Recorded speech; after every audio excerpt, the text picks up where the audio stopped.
Hello and welcome to an impromptu bowling session coming to you from Putnam Street Lanes in Fitchburg. There was no bowling video last week because there was an ice storm and things were just going really late, so I didn't have time anyway. So in a few weeks you'll see me here again qualifying for their city tournament. They have a B division which lets schmucks like me have an actual chance of at least competing in a B tournament. So, per usual, we grab lane number 10 to be out of everybody's way. Let's see how things go. I might be a tad rusty because, like I said, haven't been at it for a week.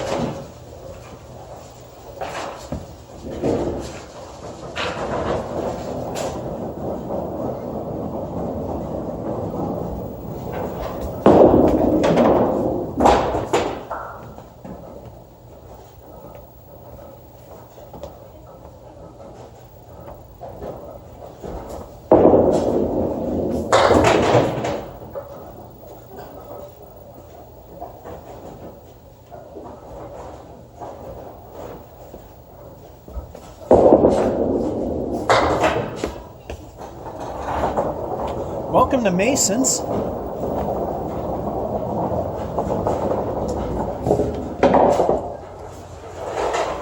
We start with a stink frame of 4. Well, so much for no stink frames. High singles, a 136 done here. High triple, 314 done at New Palace. Lowest score here is a 64. And let's go.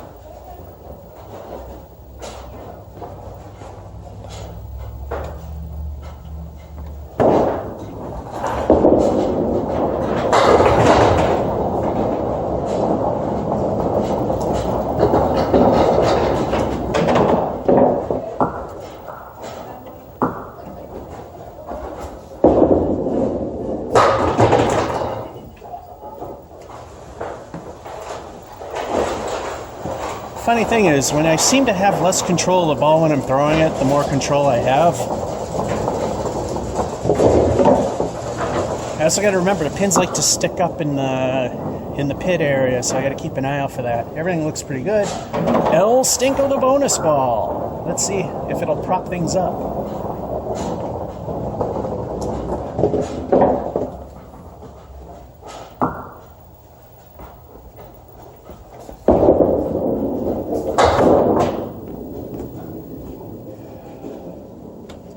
El Stinko lives up to its name with a 1, punching out the David Letterman.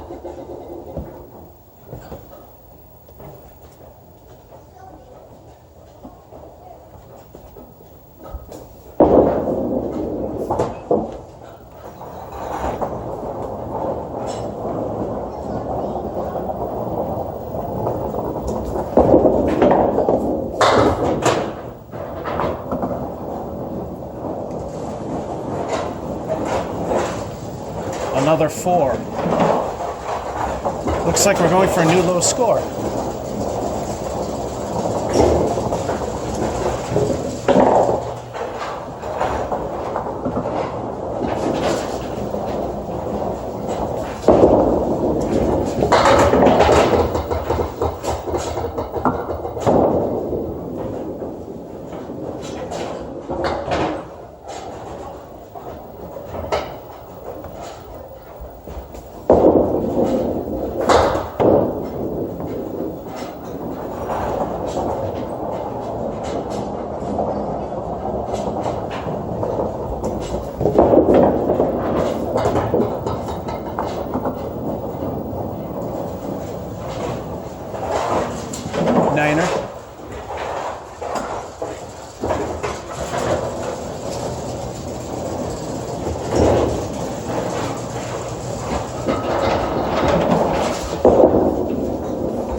10 out of 10. Per usual, I will mention the halftime, which is what we're at, and show you the score at the end, or if any turkeys occur, which in candlepin are any 3 marks in a row. A lousy 4 to start, a spare with El Stinko, the bonus ball, giving us a 1. Curse of the Fill being a 4 for that 3. Then a 9 and a 10. Rebuildable 38.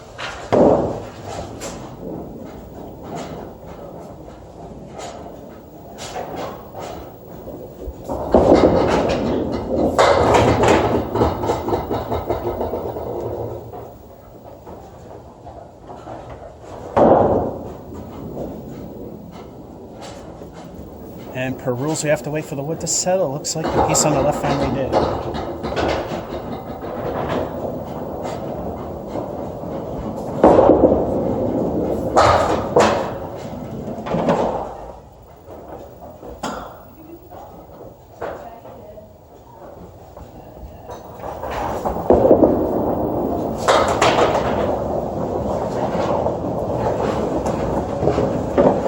The bowling god's middle finger stands alone for the 9. No, actually, that was the kingpin. The underlight's a little dark.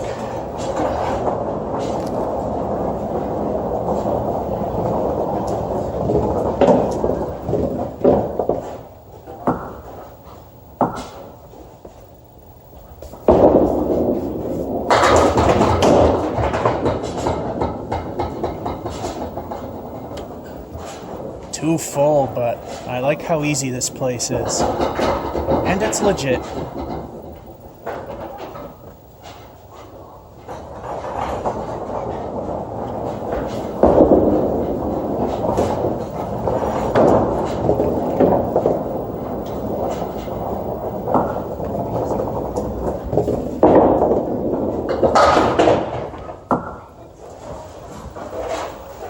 Nine again.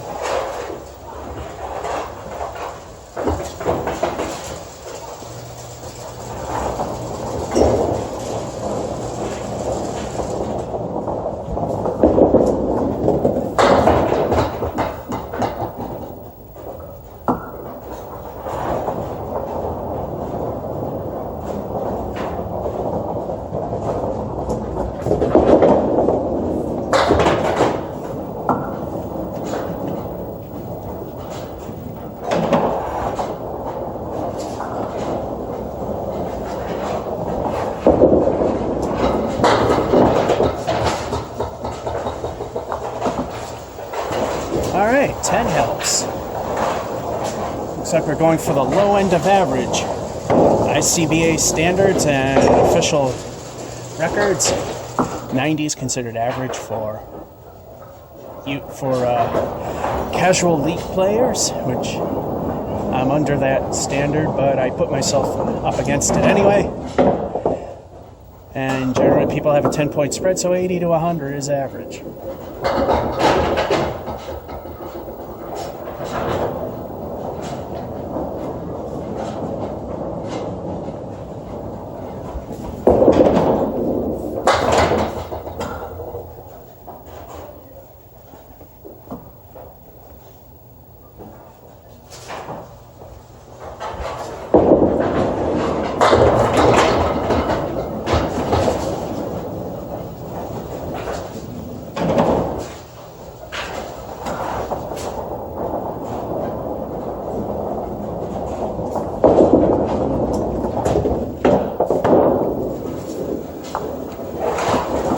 Unlike that ball, the second one was pretty good. They just didn't fall the right way.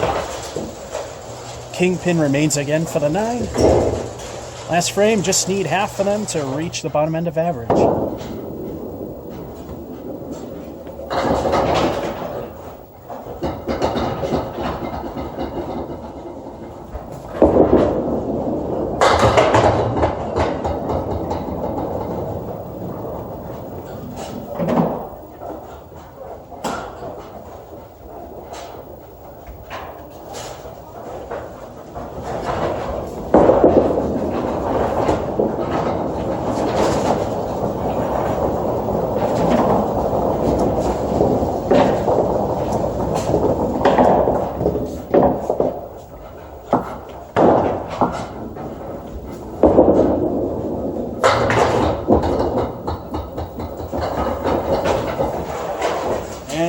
10 again.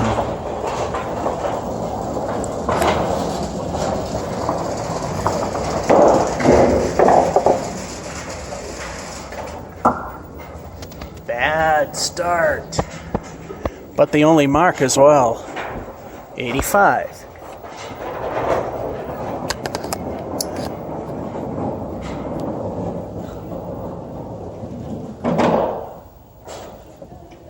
Alright, sending that to the computer so we can start another game. There we go.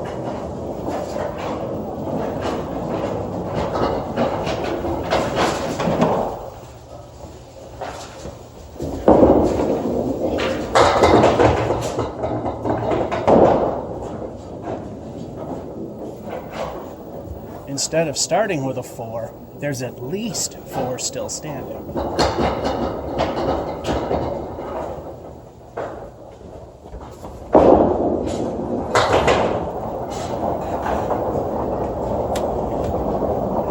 Just barely behind the lob line, but I give myself 3 feet because casual, although I'd like to eliminate it altogether.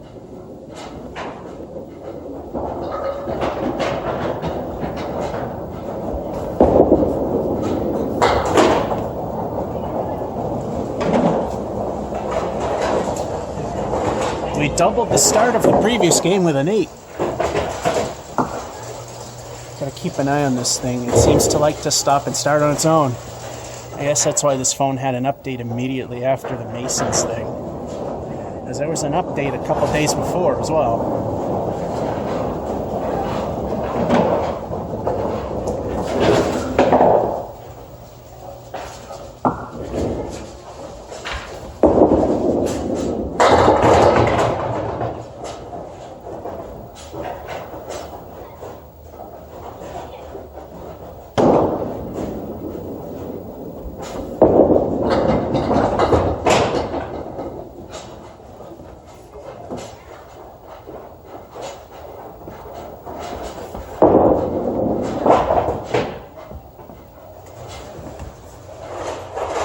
That will be an 8, because the second ball was a gutter ball that took a pin out.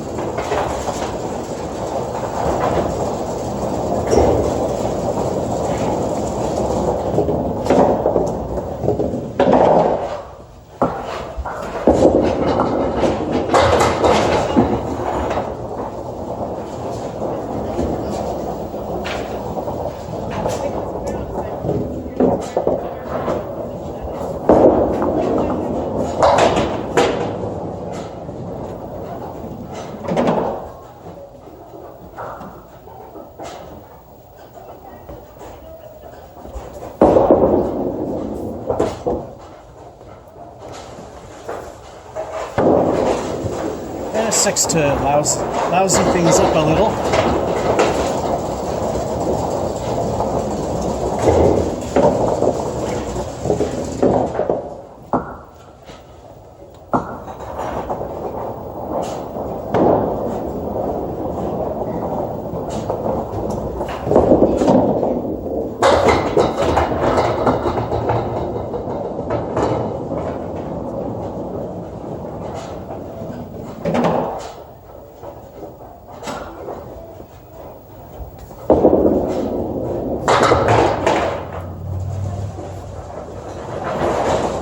Get a mark.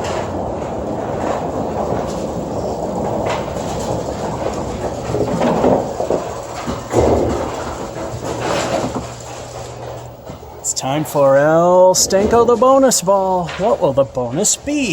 Hopefully better than 1.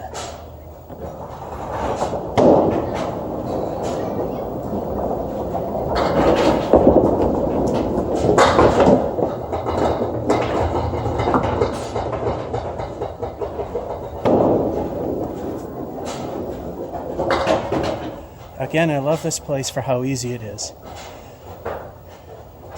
They fall easier here also because while the palace is bouncy, this place is a little bouncier. So there's a little less structure so they can fall easier from vibration. They also use a 10-pin deck, and with the proper 10-pin treatment, the pins slide a lot too. But nothing comes back on the ball, so many videos proved it, so not a bad start. Let's see if we can get another spare.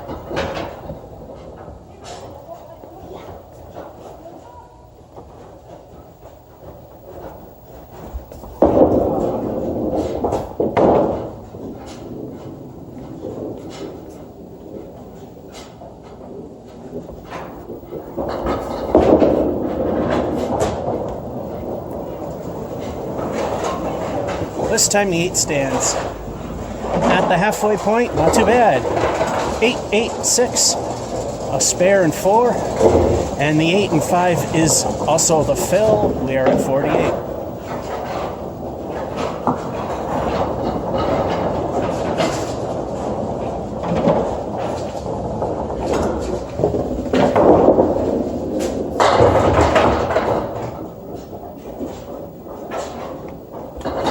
Come on, in this place we're due for one. Also, kind of like the Palace, we at least get one 3-digit game here, typically.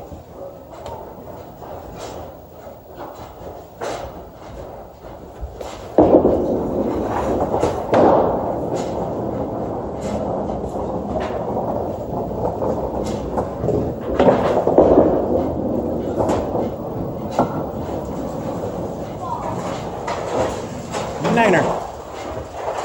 Again, close to the lob line. Still, that's okay.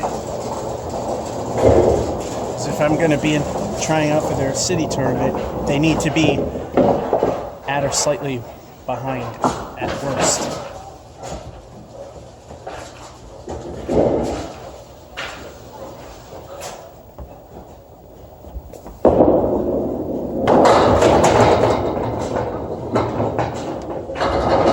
As I mentioned, it's due. It finally happened.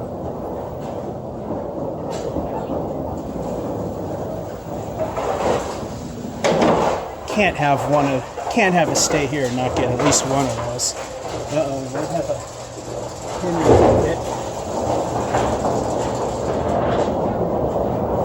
Yeah, I see a pin in the pit.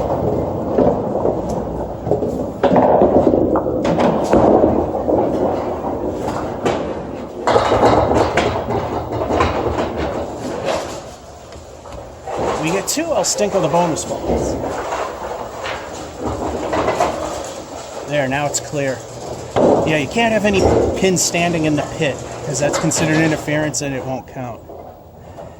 And if you knowingly bowl with an interference like that, you get a 0 frame. If you don't, and realize it, I believe you're allowed to re-bowl it, which is what we do if I didn't notice it.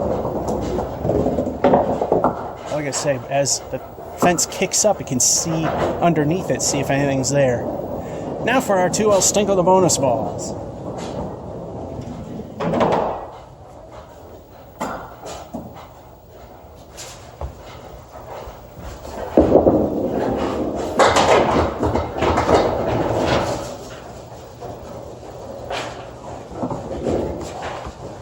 Crappy throw, but a little bit of luck for a 5.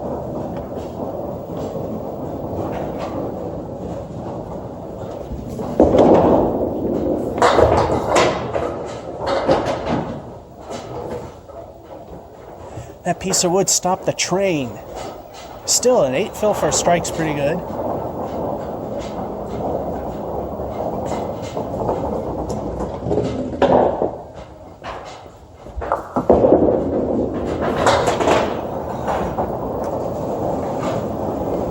Close but no cigar, but pretty good. That's a 9. We're going to at least hit average ability, and I think we got a pin stuck again. Yep. I think even you can see it way in the corner in the right gutter.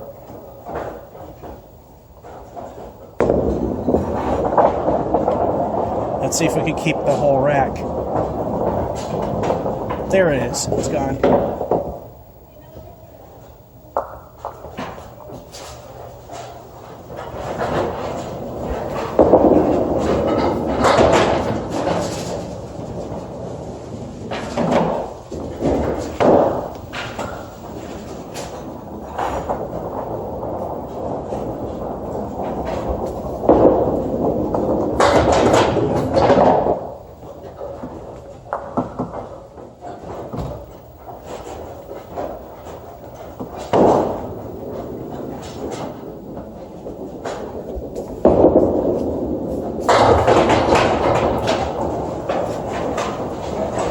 10. Last frame, and I think we need 6 for 3 digits. Like I said, here it's fairly easy to do, and I at least do it once.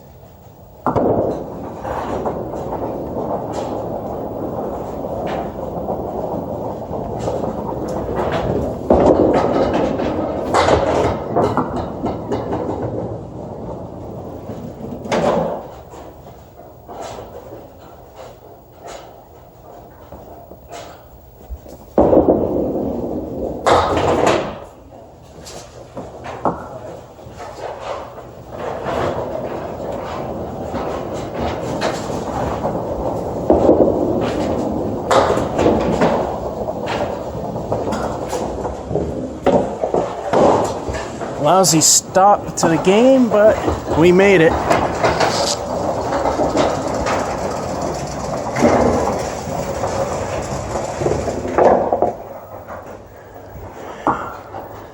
The 6, and that 6 hurt quite a bit.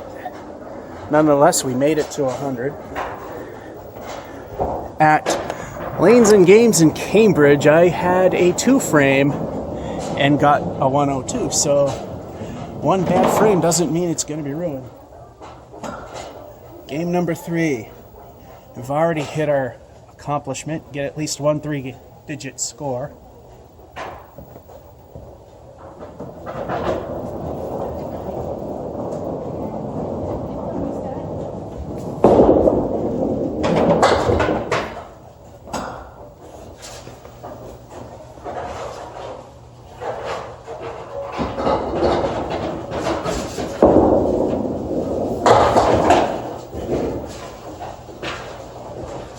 That one was way too full.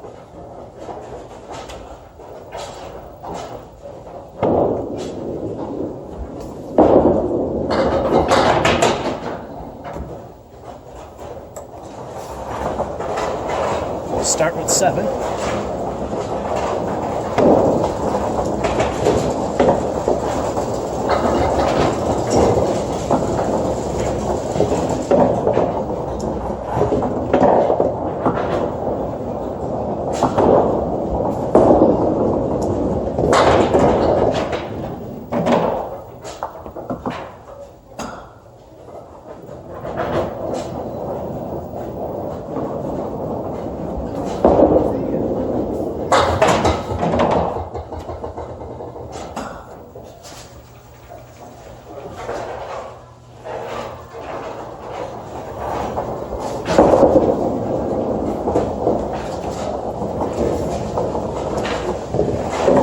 And a 6.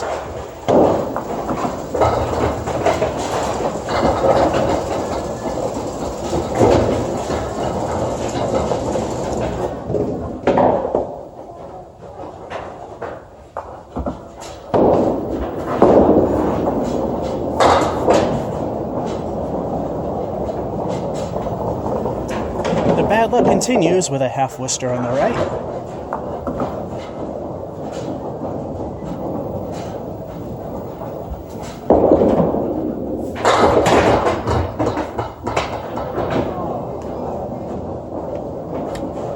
So close, but Dave Madela would say it's pretty when it goes. It almost did.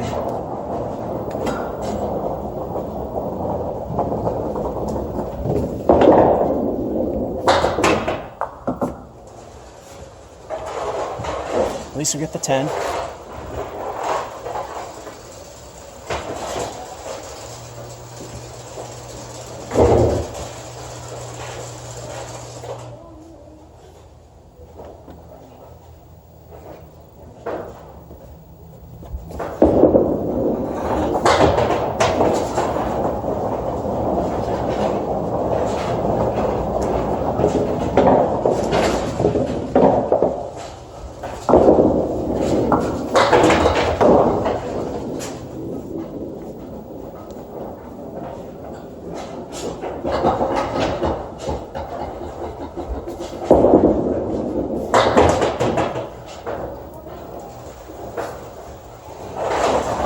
The middle diamond, as we candlepinners call it, because you 10-pinners call it dinner bucket, or just plain bucket, seems to do me in here. So that's An 8. At least we got something from it.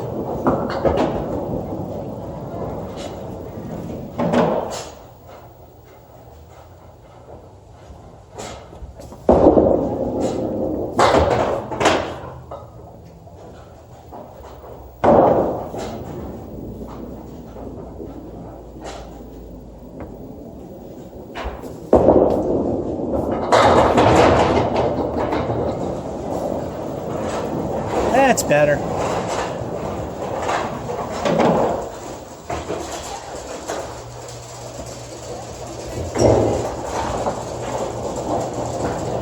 Which now means it's time for El Stinkle the bonus ball. What will it be? First one stunk with a 1. Second spare one was an 8. What will this spare one be?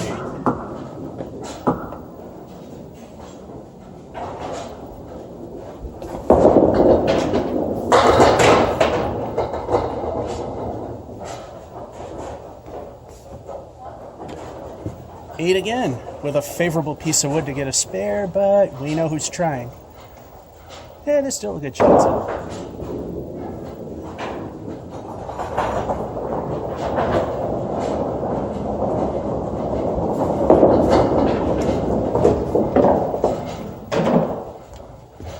Like I said, look who tried.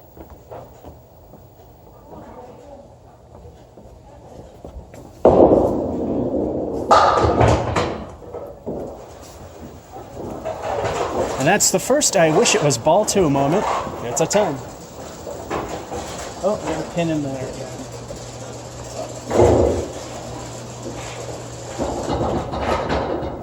I think it went. Okay, it's not there. Here, in the 7th frame, I forgot to give you the half. 7 and 1, 6 and 2, 10 and 3, 8 and 4. Spare and 5, which was at least a 41, but then we got an 8 and 6 to make it a 49 half.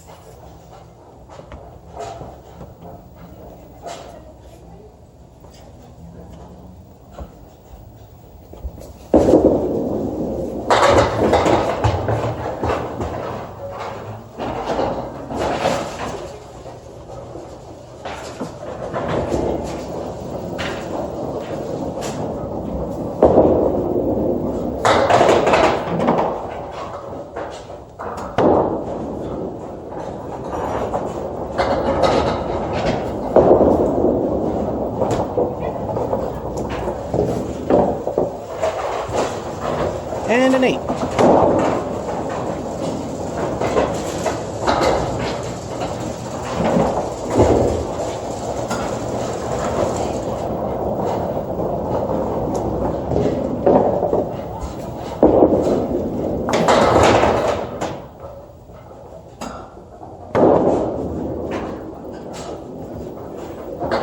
How did that 2-pin arrest the chance of getting a strike?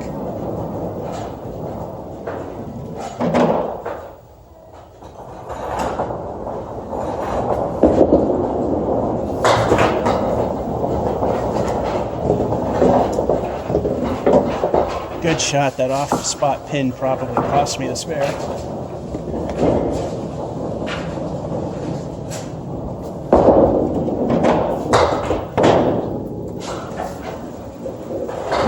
Niner.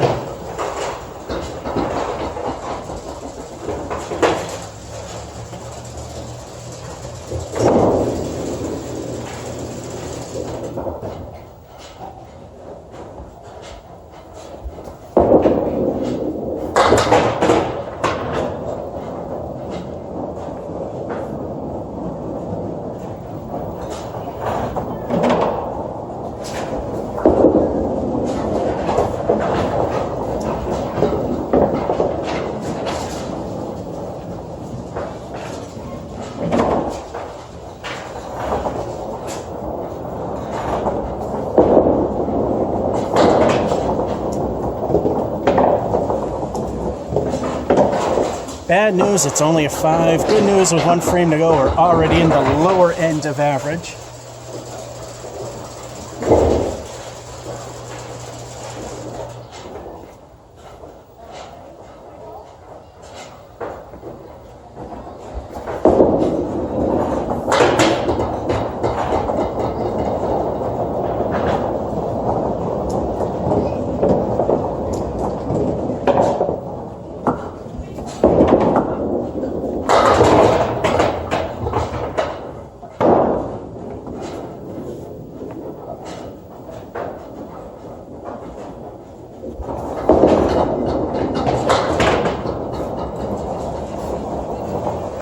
Ball 2 was a good shot. Pieces of wood kind of interfered with the ability to get the spare. Now that being said, smack dab in average territory, right in the middle. Boo. Boo. Not too bad otherwise.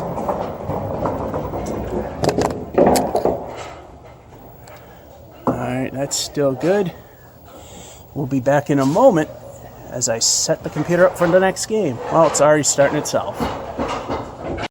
We are back, game number 4. We go till either the battery dies or if the 18-game limit still applies, till then. Or until this place fills up and they need to fill in a Groupon. All right, let's go. Game number 4.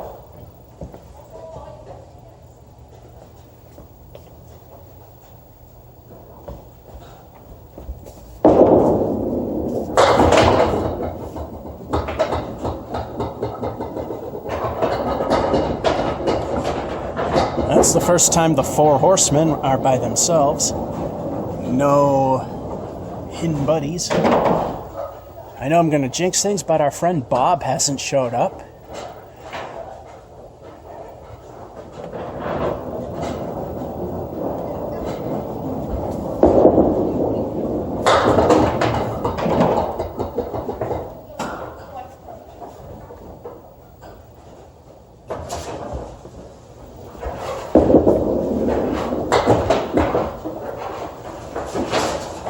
That's the best start so far, a 10.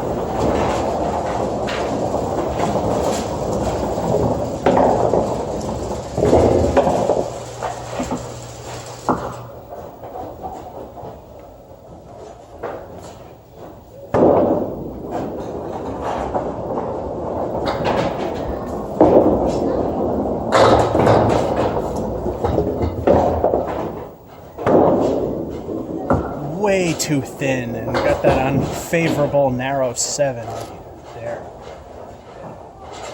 Seems to be a high spot in the gutter, so that wood's going to roll around. We have to wait for it to stop.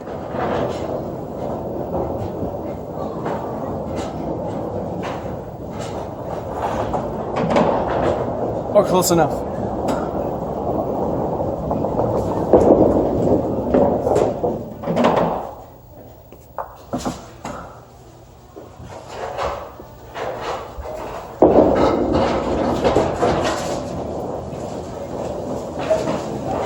A 7 is what we're getting.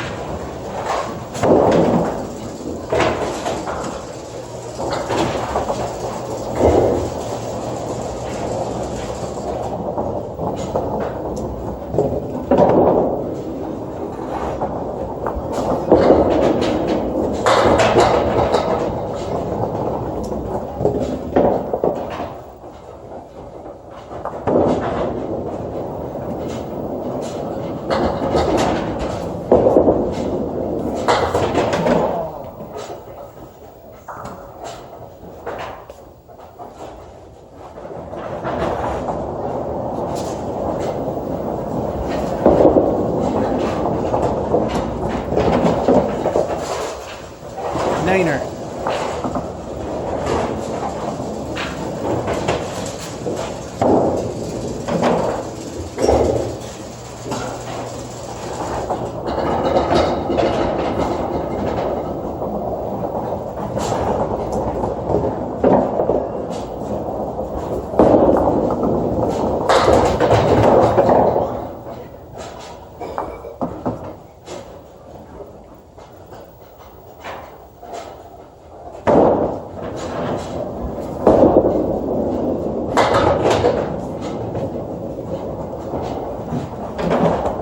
Not bad for a ball that literally slipped out of my hand. It just didn't work, though.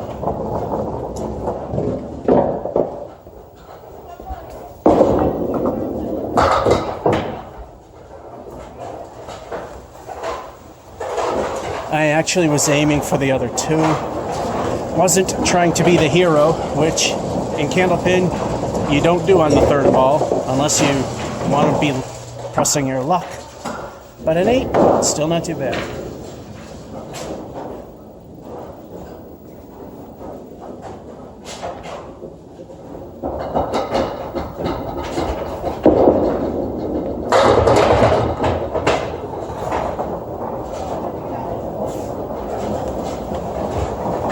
I forgot to do that on the first strike like I'm supposed to do.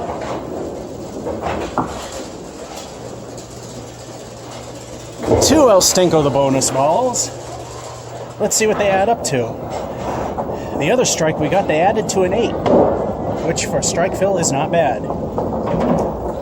This is also the halftime. Tying my all-time low at Mason's, a 44 at 5, which is a 10 and 1, then a 7 and 2. 9-3, 8 at 4. The strike in 5. 44 with El Stinko to go.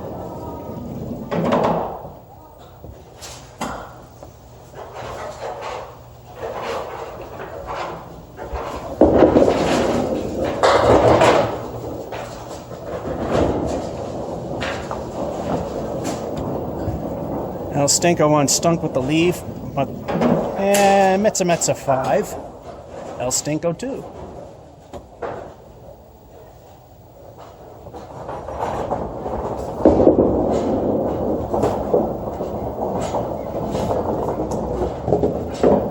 El Stinko 2 really stunk with nothing, so we get a crappy 5 fill. For a strike, it's pretty crappy. The big picture, it's still a very helpful fill.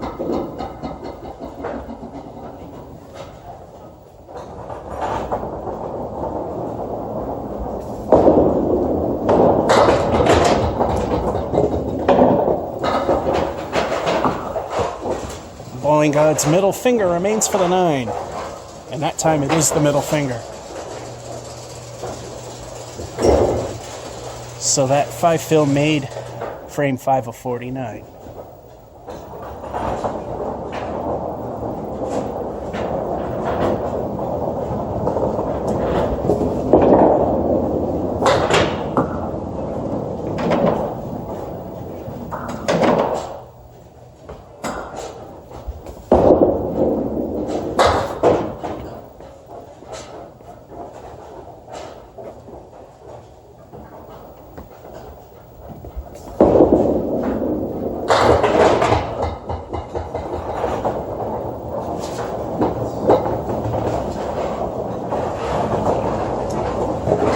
Good out, leaving the reverse half Worcester left for the 8.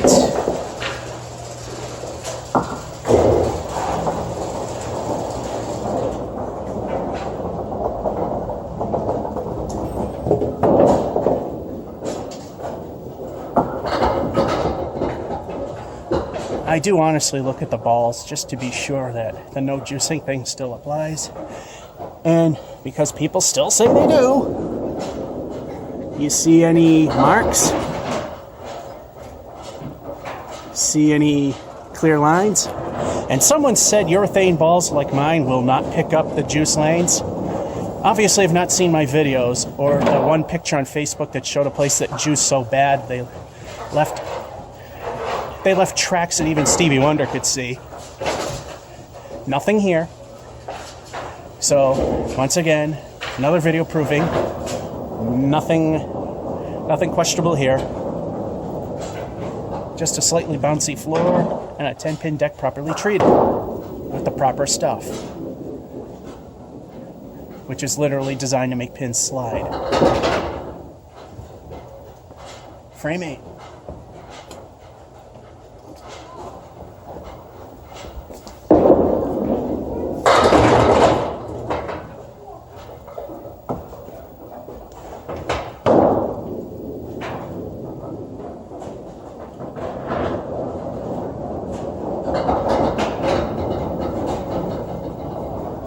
Piece of wood is slowly rolling towards the front. I believe it has stopped. Now it's rolling the other way. Good enough.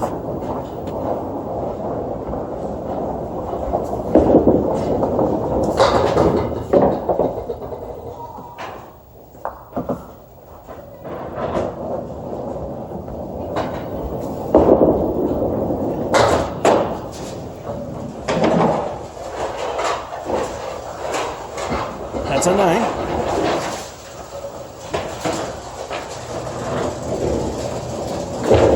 Two frames to go, 5 away from bottom end of average.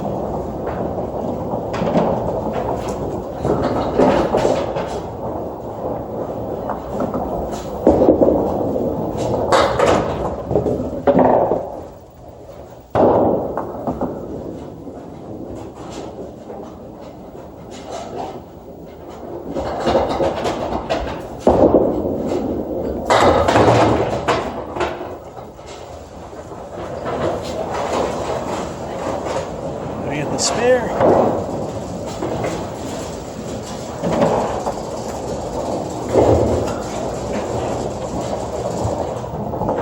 Time for El Stinko, the bonus ball. These things look like they need to be power washed again. The urethane logo is really brown.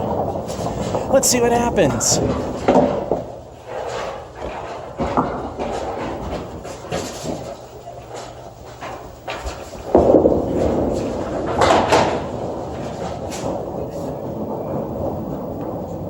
El Stinko, the bonus ball, lived up to its name with a crap 1 fill.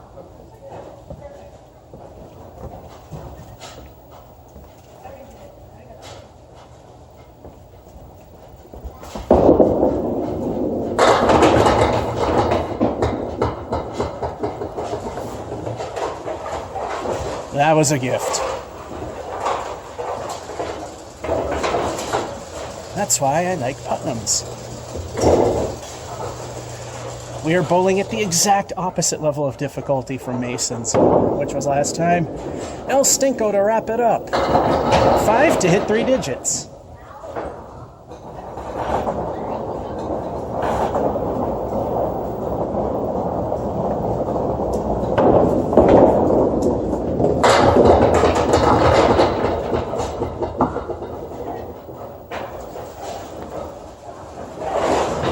Not bad.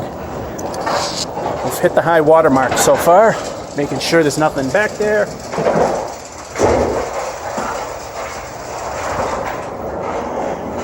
No real bad frames. The 7's the weak one. Although for most of you in Candlepin chat on Facebook that are watching this, or those of you that are actually in pro and competitive leagues, are laughing at every score I get. For me, hey, impressive. Plus, we got to remember where we're bowling. It's very easy to do it. Game number 5.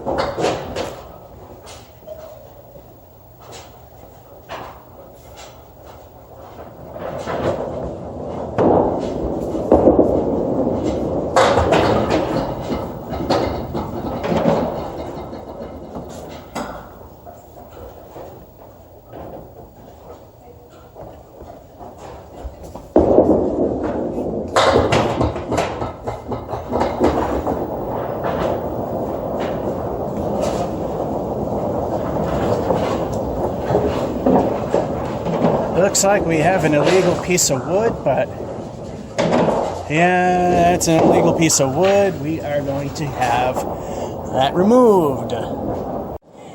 We are back. It was definitely out.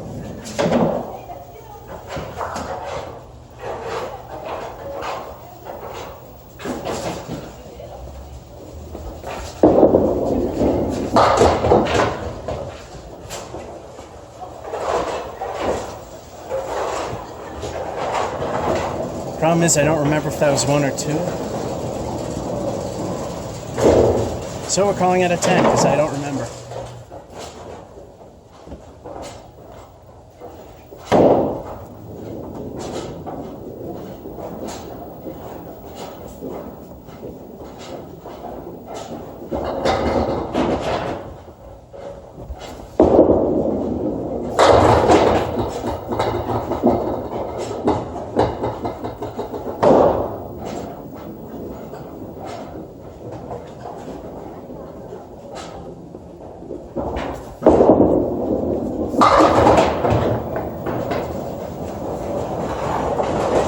That one I know was a spare.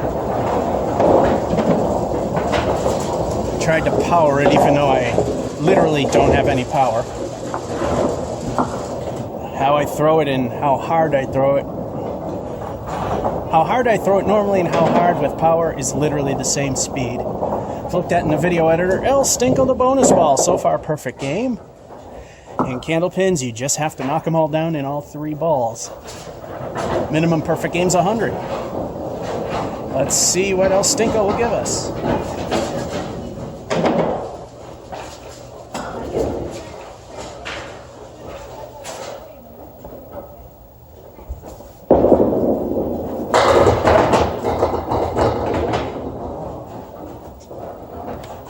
I'm telling you, I'm coming close to that line, which is okay, but none's going over, which is even better. 9 fill. One of those pins just barely missed for a strike.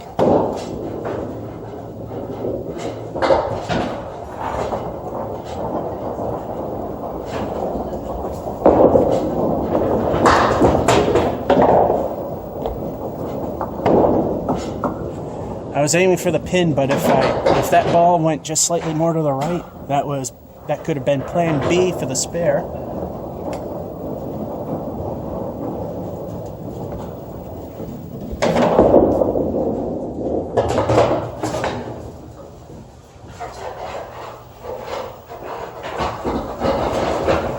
The fence will take care of you now. Niner.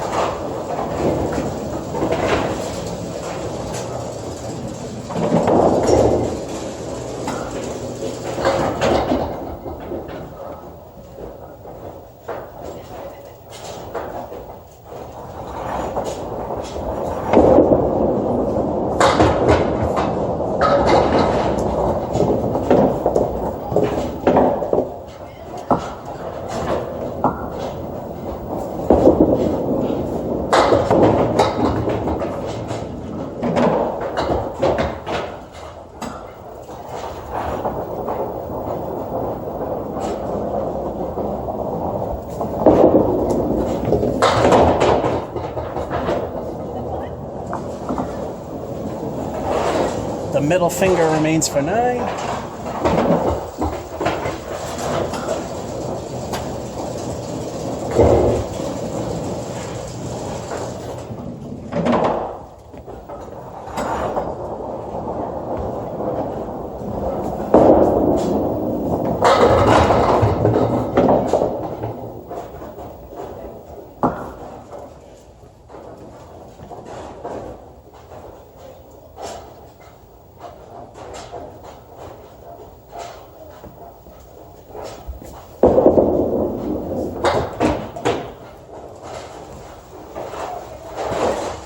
And another spare.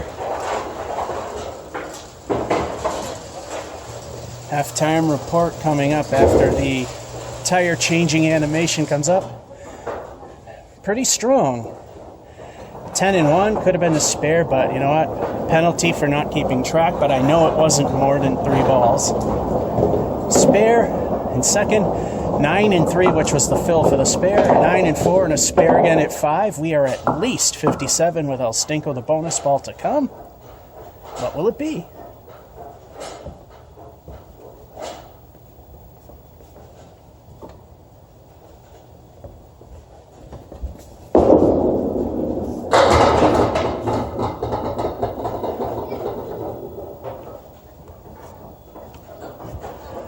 Pin that falls and rests on the wall like that does count. So that's a nice 9 fill. So 66 for the half.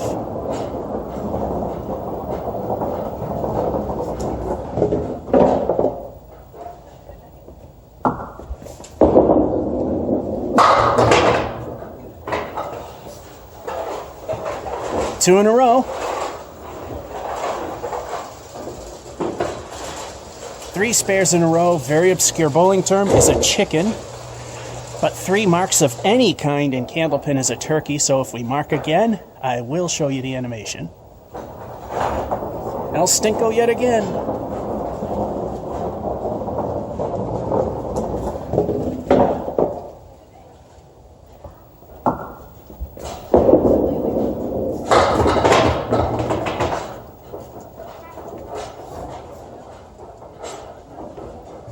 What a crap ball, but it managed to get 6. So El Stinko stinks for the leave, though.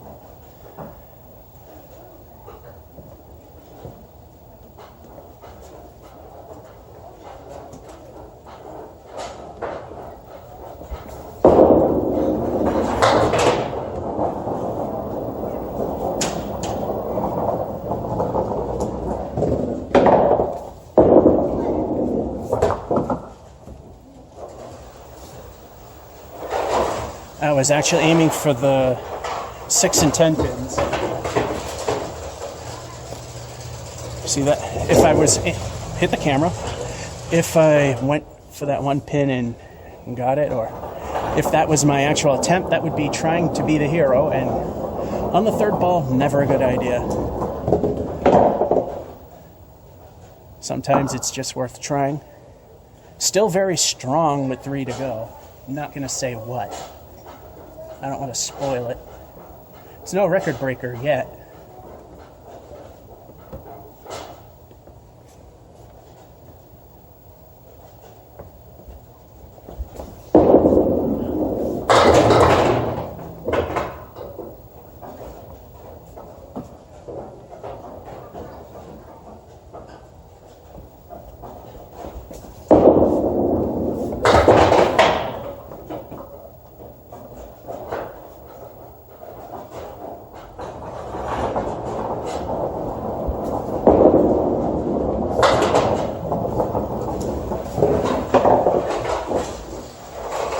Bowling God salutes, still standing for the 9. 2 frames to go, and we're 2 away from a 3-digit score.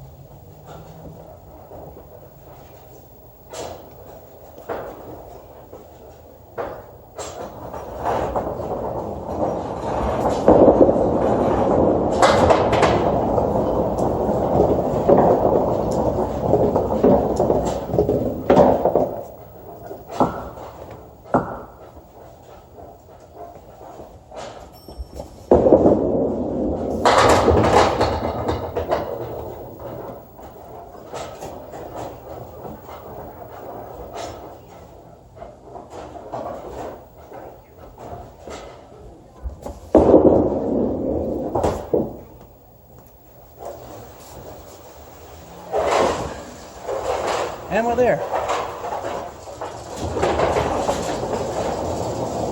Putnam Street, where it makes a crappy bowler like myself look good. I'm getting ahead of myself, like I usually do.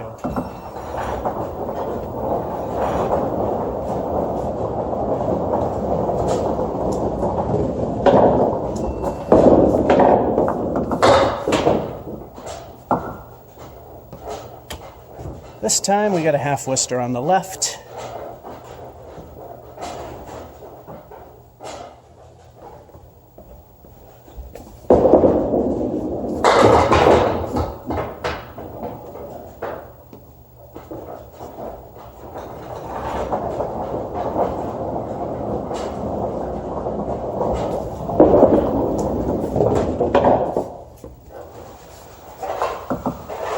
I think that was behind the line. Didn't matter. I think this could be the high water mark today. No record, so if that first game was a spare or whatever, wouldn't be a record anyhow. No bad frames there. I mean, some 7s. But we got ourselves a 113. As I've said in videos prior, I can hold my own in candlepin, and an easy place like this helps even more. Game number 6. Let's see how this one turns out.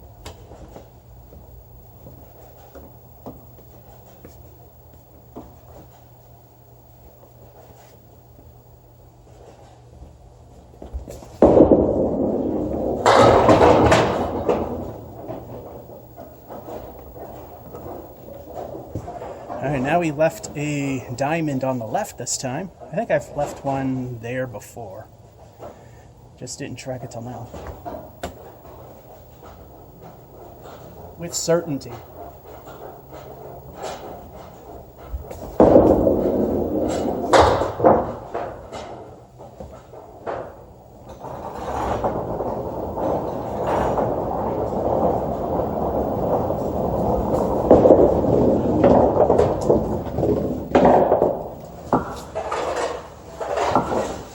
Start with 7. A narrow 7, I don't like those. Just like narrow 6s where you got 2 pins, one in front of the other.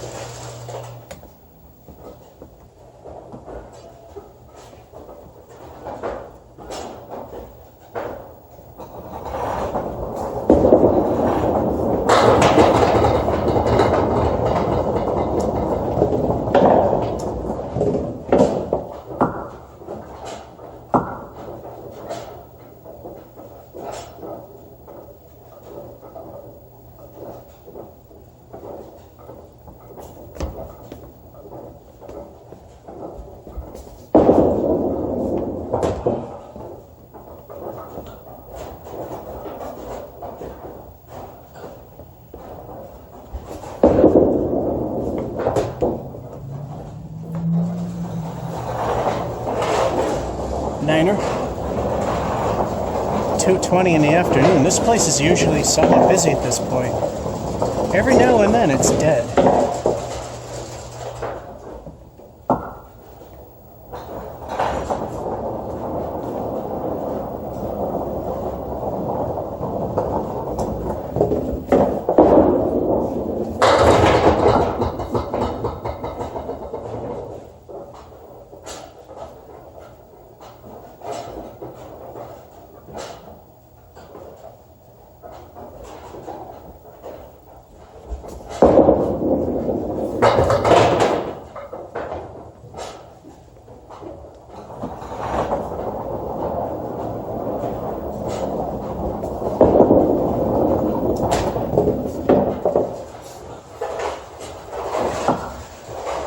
Bowling God's salutation for the 9.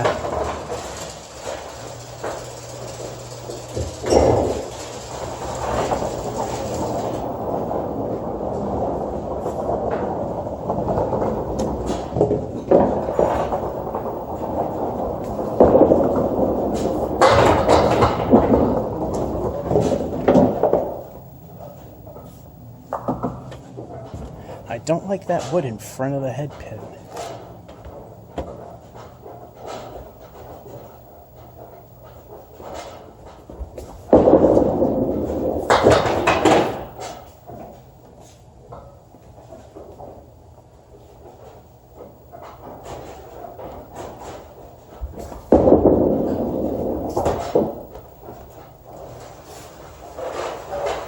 Didn't matter. That's a 7.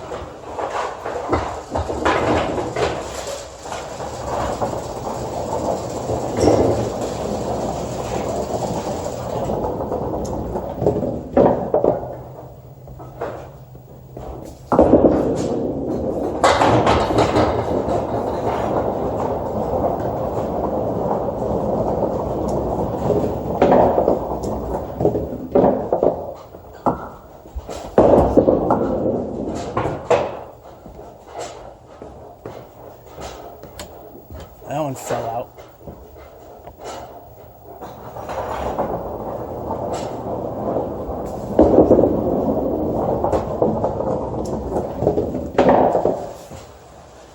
That one just plain sucked for the 6. Halftime report, not very good. 7-1, 9-2, 9-3, 7-4, 6-5, only a 38. Rebuildable. 2 9s. That's all that's good there.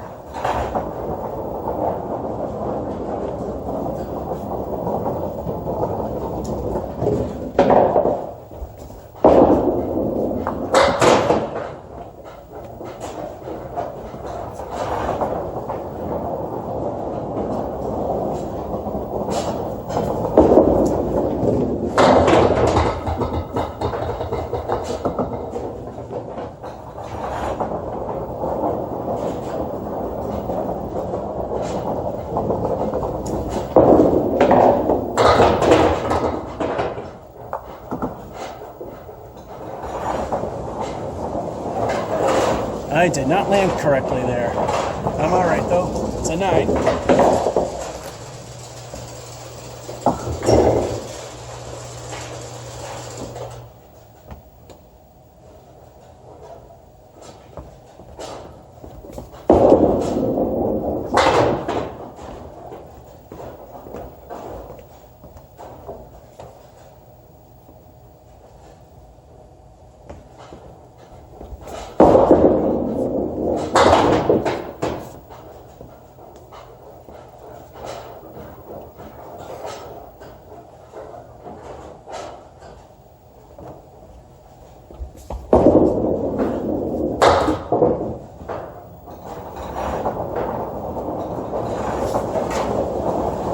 Stink frame of 4.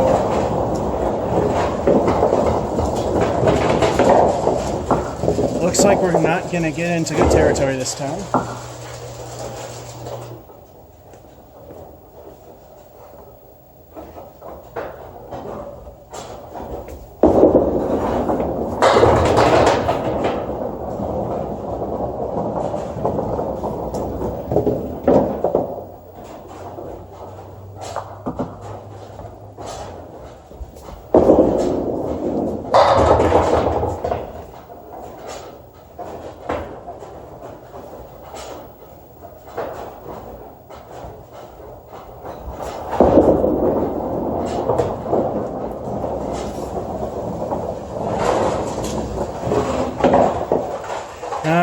Looks like, unless I mark or get the 10s in these last two frames, mediocrity.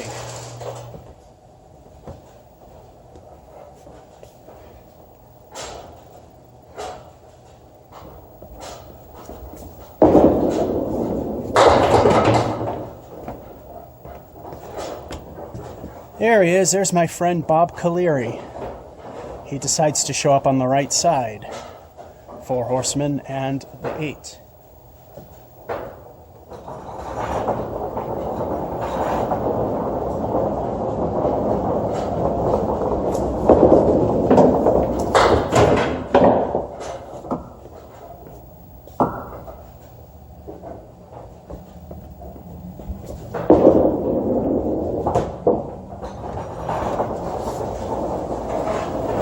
Seven to put the nail in the coffin, unless we mark.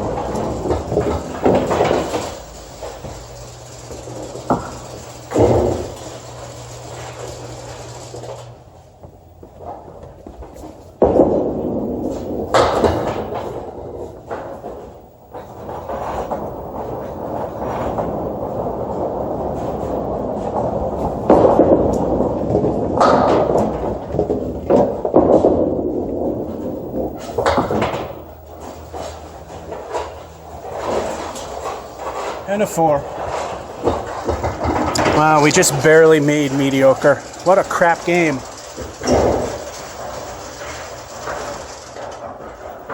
Four 9s, nothing else.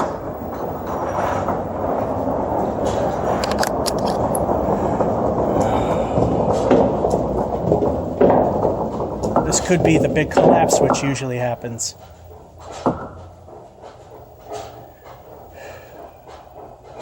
At least it's not 64 or 60s.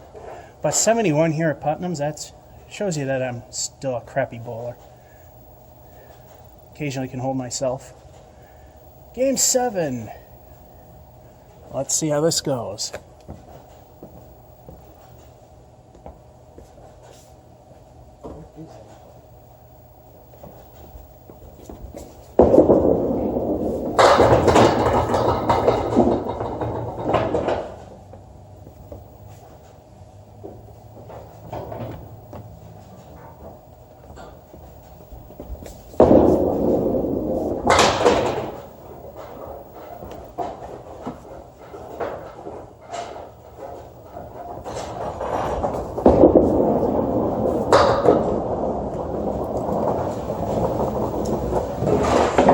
God reminding me that I still suck. But we start with a 9.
Again, why do we like Putnam's? Crappy throw, decent leave. If we hit the wood right.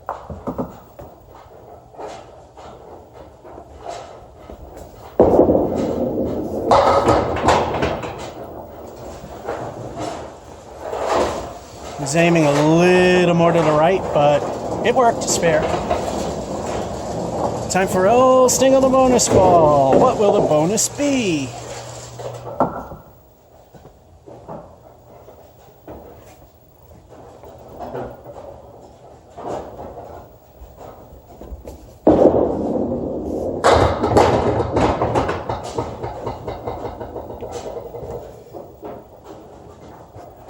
El Stinko did okay with a 6 fill.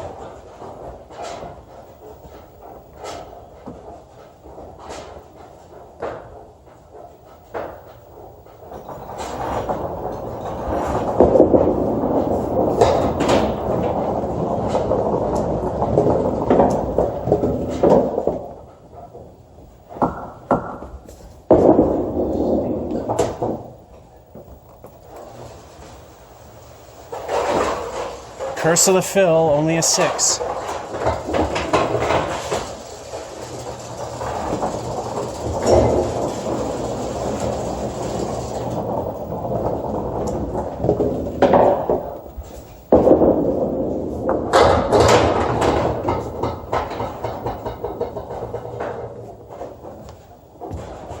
Doesn't this look familiar?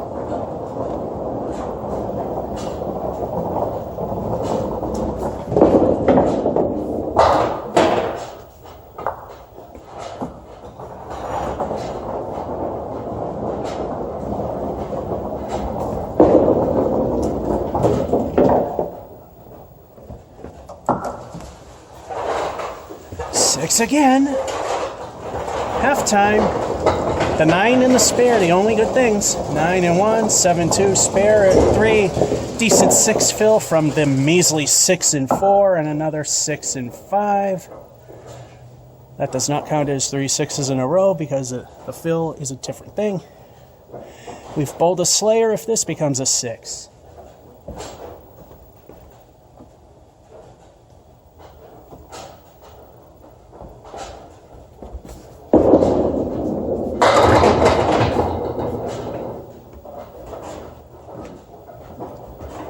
That piece of wood on the right that just went in the gutter prevented a strike. Good news is, we're not bowling a Slayer.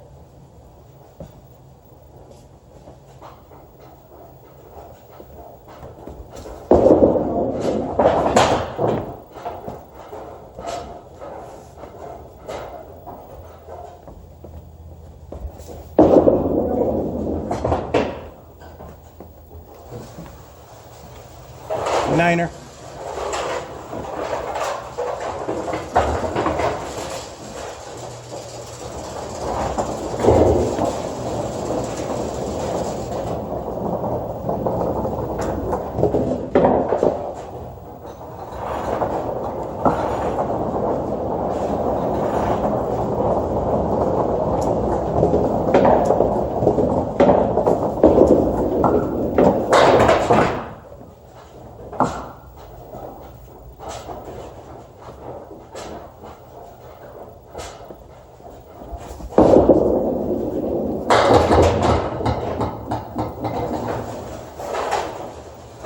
If that ball didn't slip, it probably would have missed everything. That one is truly dumb luck. Time for El Stinko, the bonus ball. And dumb luck I will take. How much will the bonus be?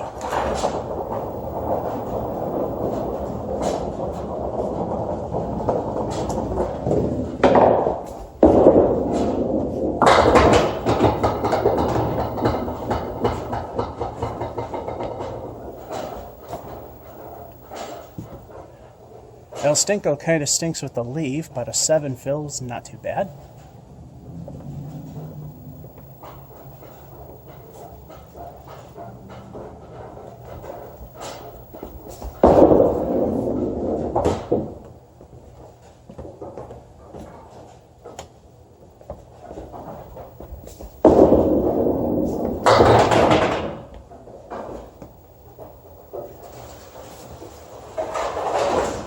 Alright, a 9.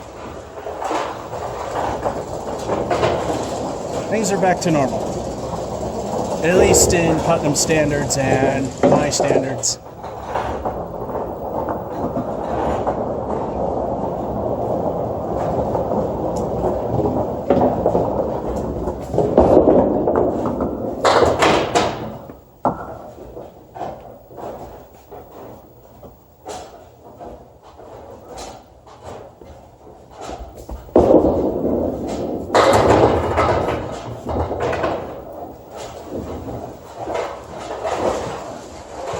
That one I can't call luck.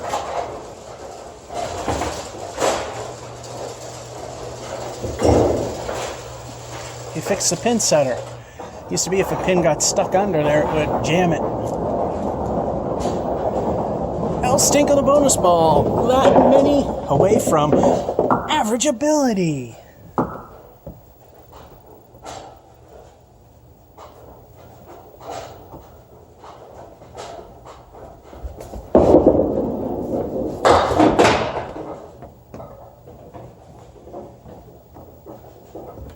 is about to reset the thing. But one more frame. El Stinko lives up to its name with a half Worcester right fill of 2. But we made it to average.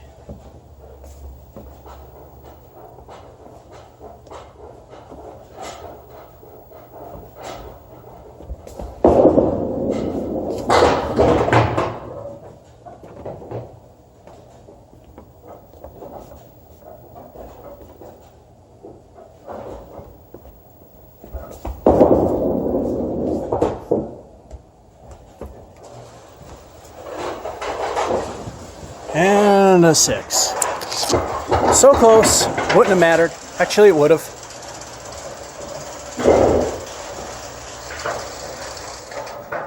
Now it's jittery all of a sudden.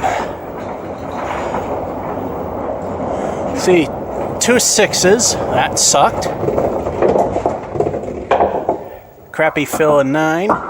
Crappy frame at 10. Managed to get 97 out of that.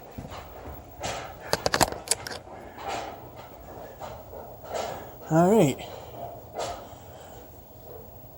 Time to come back in just a moment as I hit the camera.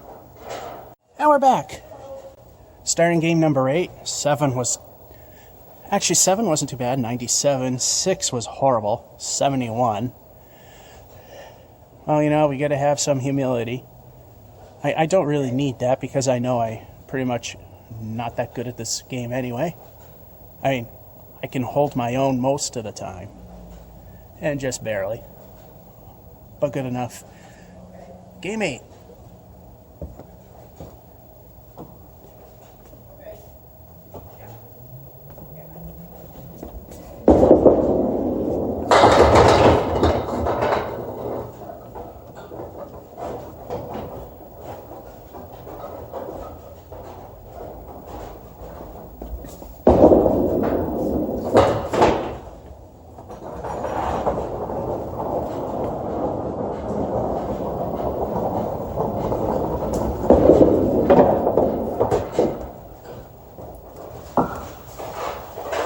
Start with 9.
And we are left with the New Palace right.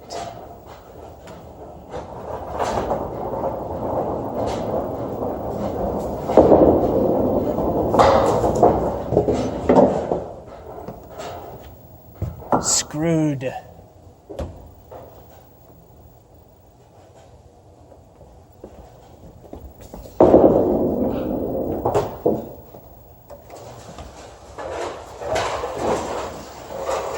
What could have been a spare? 9.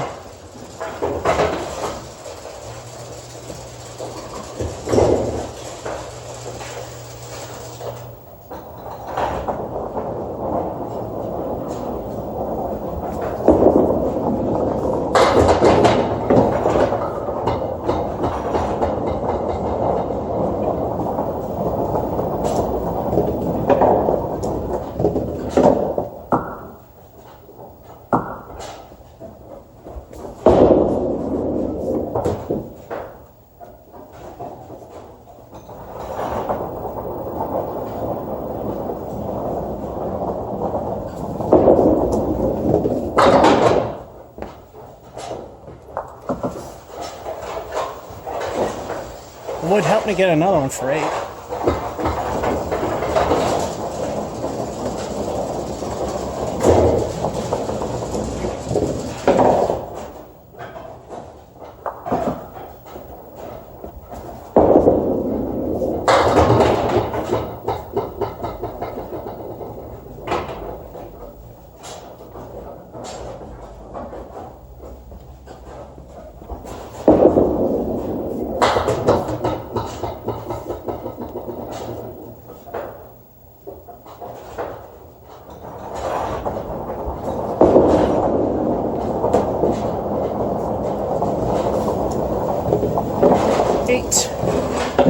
Half time, it's not too bad.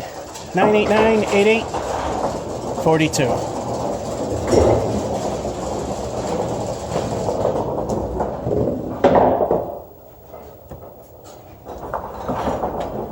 I didn't pay attention to see if a pin's sticking up, so I was looking. Looks all right.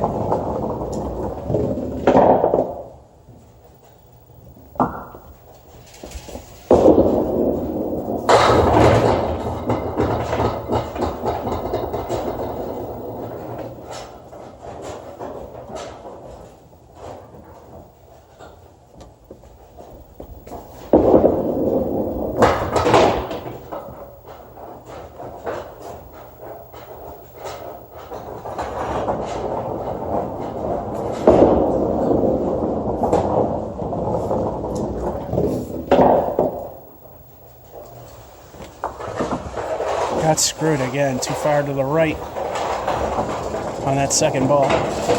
Another 9.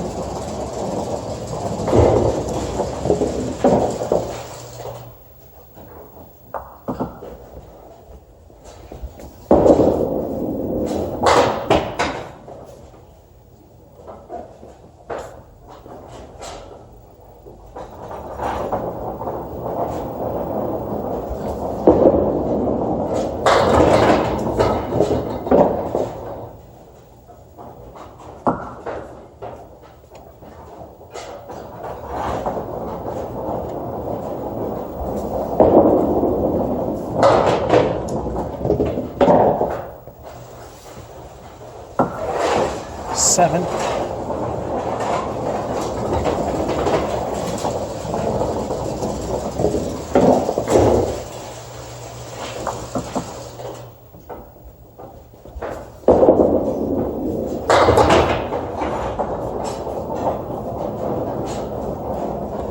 Here's our friend Bob yet again. This time he appears on the left, 4 horsemen and the 9.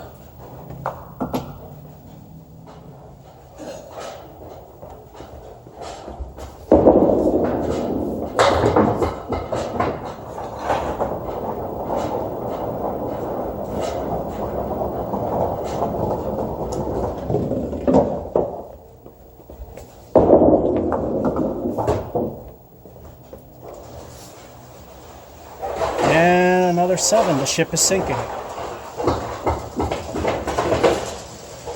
And we got a pin stuck.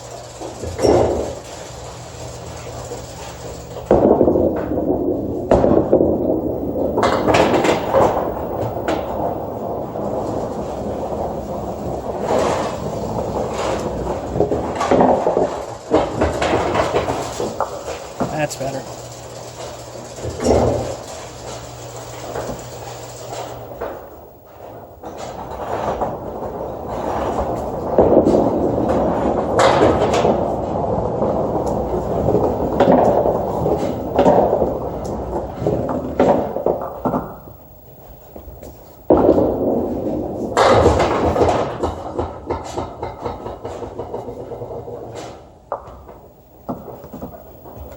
Hard to tell from your vantage point, but I believe that was behind the line.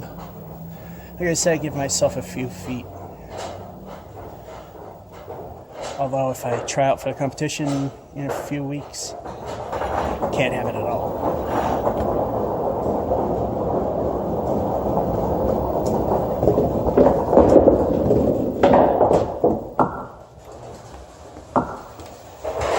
Eight.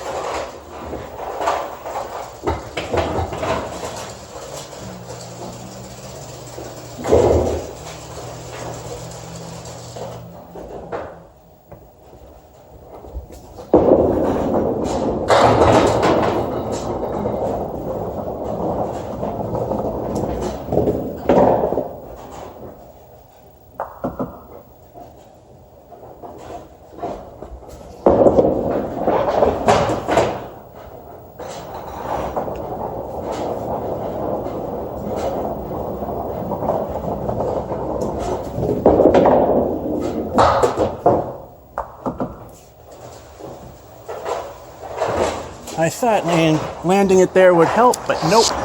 We just barely made good. Nothing really there.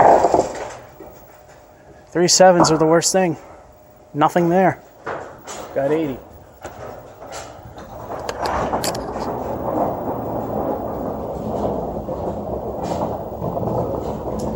Time to start number 9. Here we go.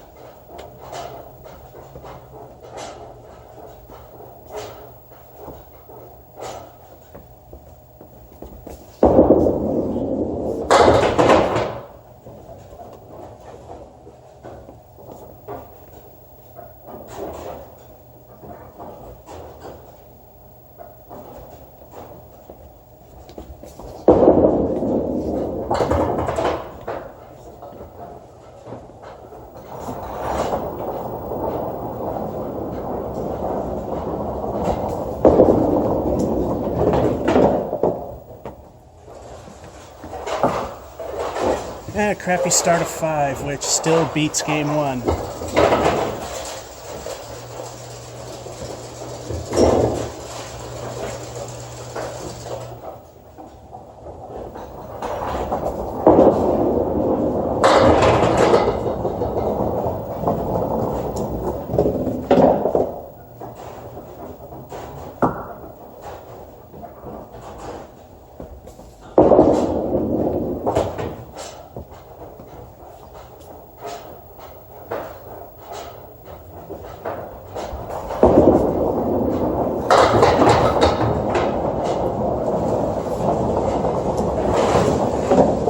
Actually went where I wanted.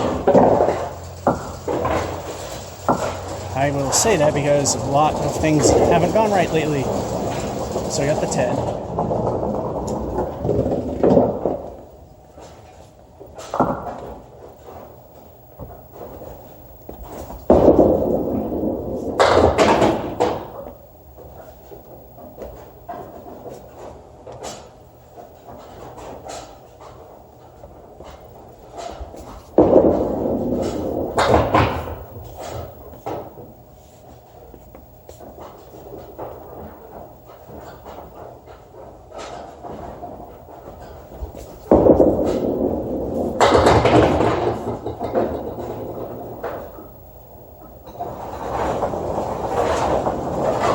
Two 10s in a row.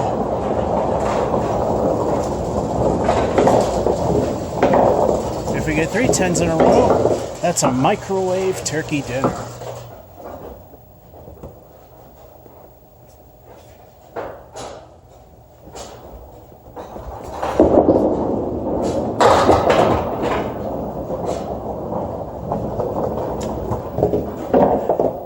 Well, the bowling gods keep hating me more and more. There's the spread eagle we knew we'd get at some point.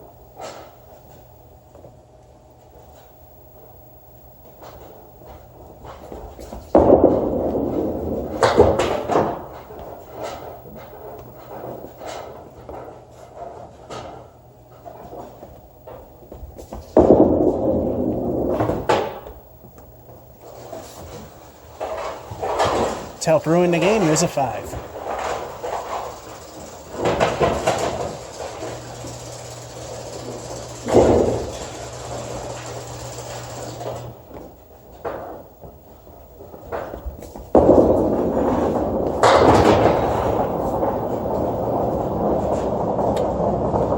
Now I knew it wasn't going to be like the last time where nearly 3/4 of the games were in the hundreds. That was just plain dumb luck. But this has not been a good run for Putnam standards.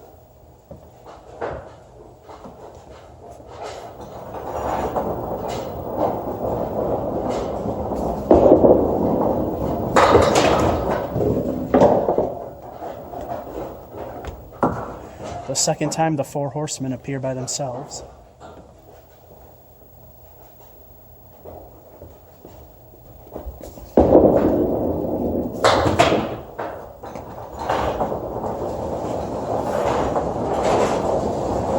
A 7. This is not a good game so far. 5 and 1, about 10 and 2 and 3. 5 and 4 and 7 and 5. The 2 10s are the only good things. 37.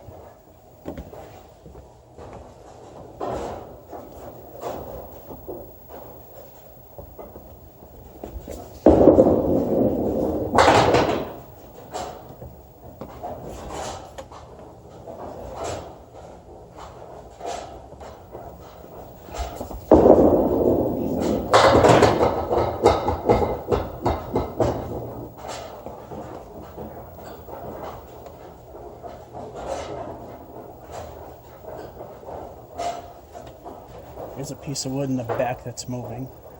Alright, it's done.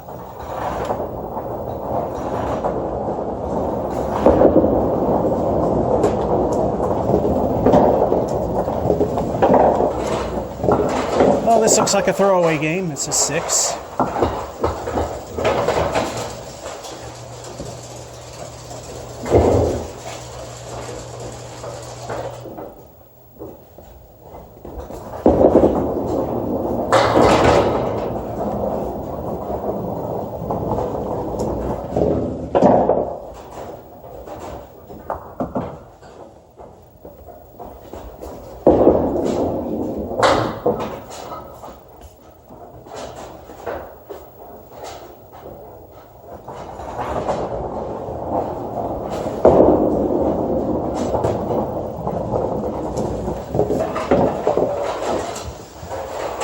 And an 8.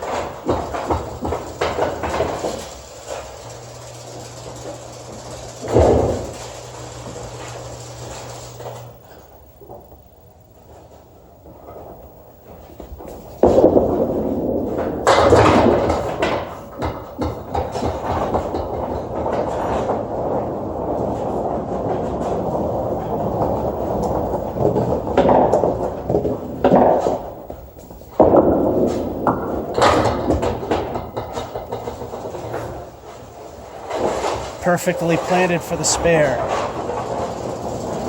Took one less ball to get that exact same configuration. Time for El Stingo the bonus ball. What will it be? We're going to need some help.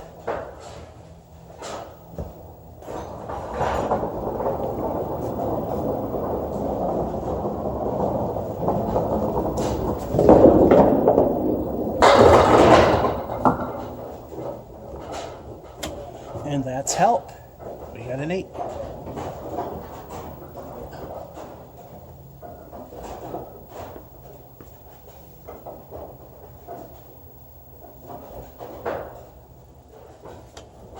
Piece of wood slowly rolling forward.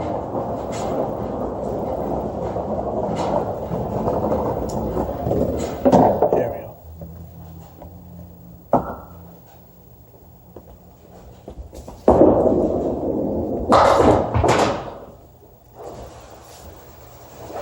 Spare again.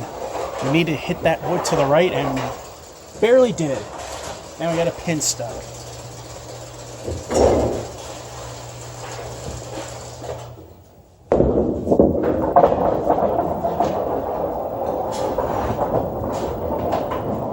There we go. El Stinko the bonus ball. What will it be? Even if it's just one, it puts us into the bottom end of average, saving a train wreck.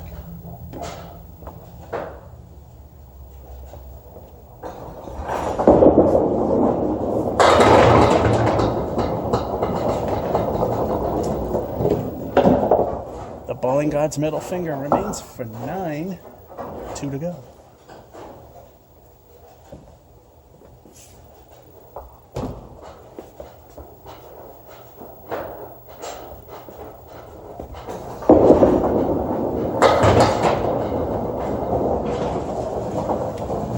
That's 3 spares in a row. That constitutes a chicken, and in candlepin, a turkey.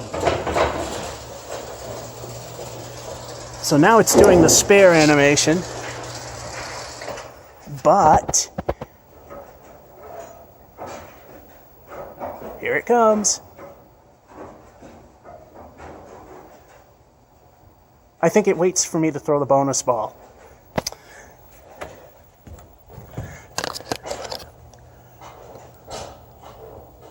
El Stinko to wrap it up.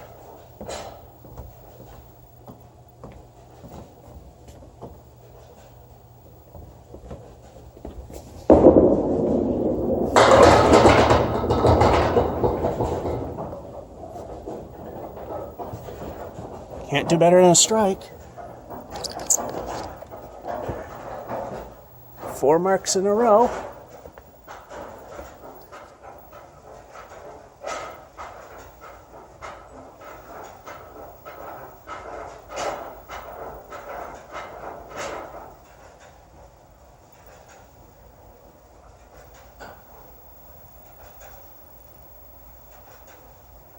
And a turkey and a 108. Not the high score, but what a comeback from a train wreck. Like I said, in candlepin, you just need 3 marks in a row. We got 4. 3 spares and then the strike. Taking a disaster and making it a 108. Nice job. That's 3 games in the 100s. It's more in the line of normalcy. Having 2/3 of or 3/4 of your games being 100 or over is not. It's still nice to know that I'm improving and not realizing I'm just still the same crappy bowler. Yeah, watch me do much worse in 3 weeks when I try out for the city tournament. Hopefully, if I'm with other people, they don't have the same bowling balls. However, if I'm stuck to using the house balls, they're 6 pounds 7 ounces, so they're within pro grade. The ones at the Palace weren't. They were lightweight 2 pound 5 ounce balls. Anyway, it's time for game number 10 of 18, maybe more. Depends if they got rid of the limitation or if the battery dies. Let's go.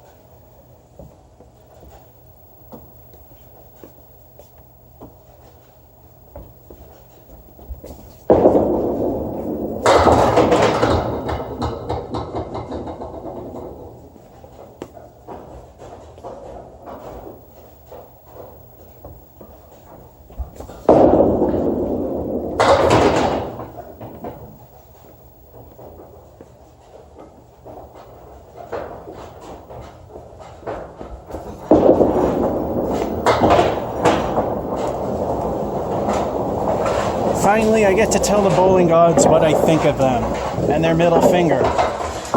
Start with 10.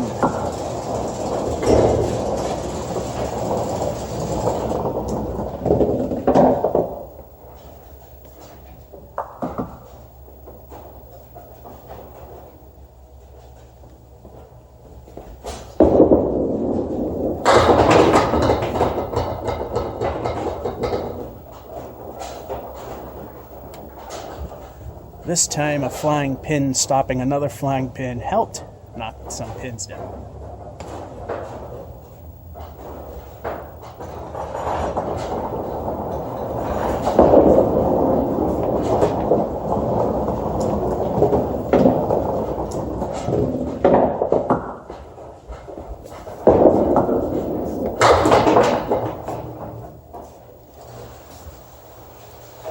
Niner.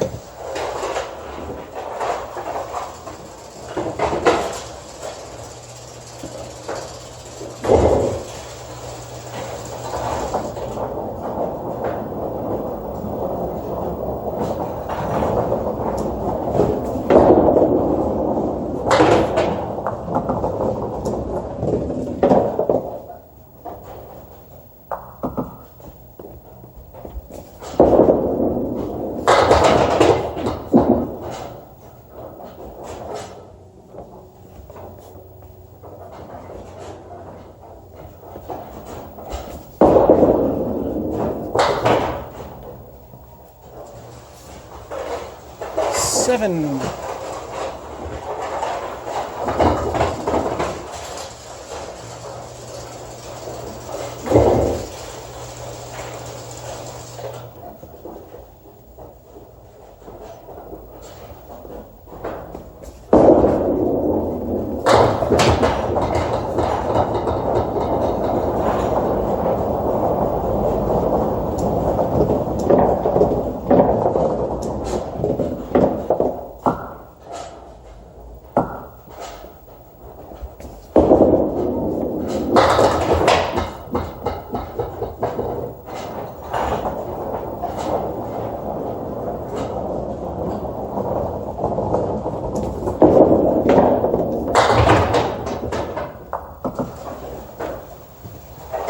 10.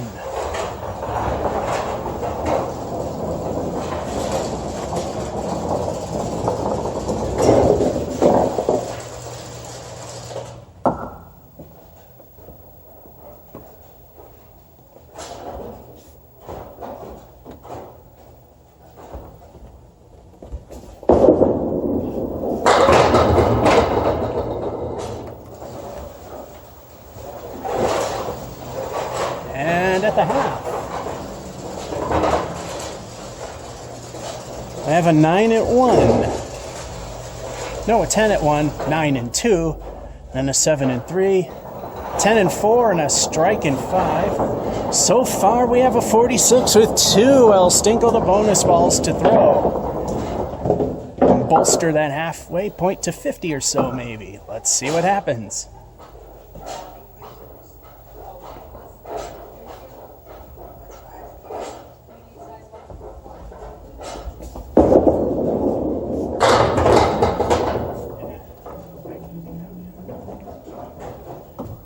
We leave the dreaded cluster as it's known. The 2, 4, 5, 7, or 5 so far.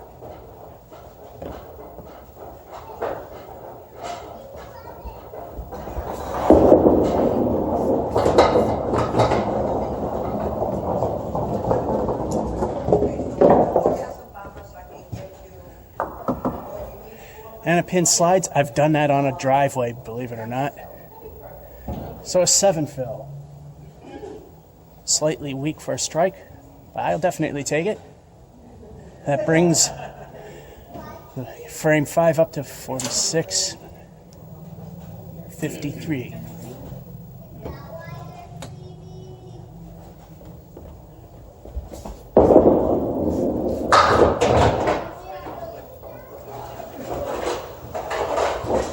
Decent 8 frame.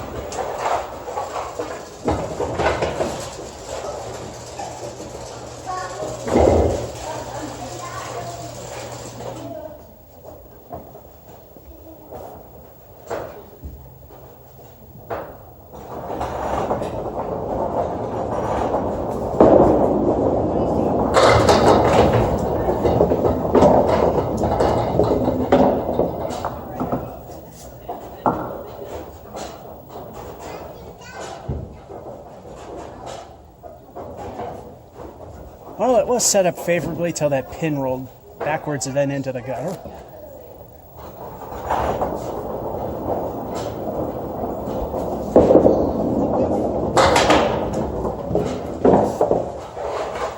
Got it anyway. I think I got through the collapse phase, which usually happens. Time for I'll stinkle the bonus ball. What will it be?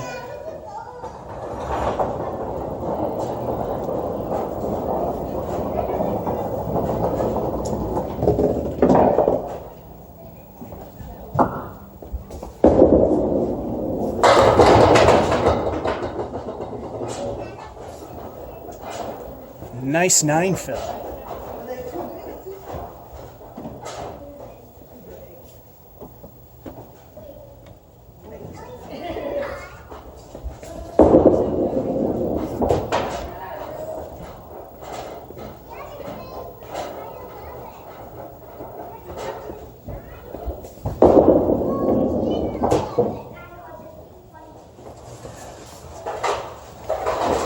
All right, we got a 9.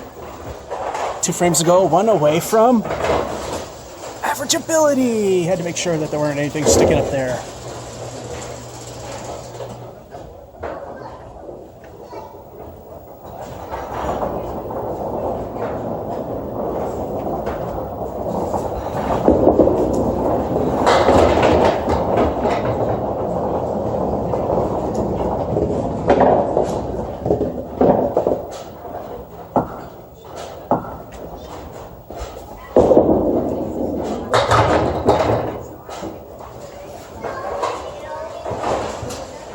Not I'm doing good, you know the next game's going to be crap.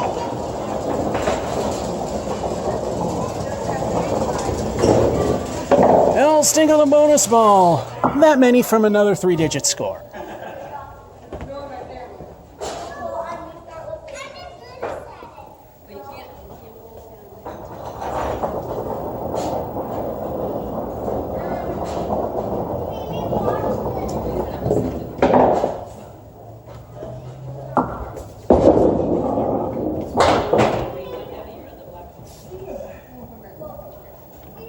El Stinko lives up to its name with a 1, but we're in 3-digit territory.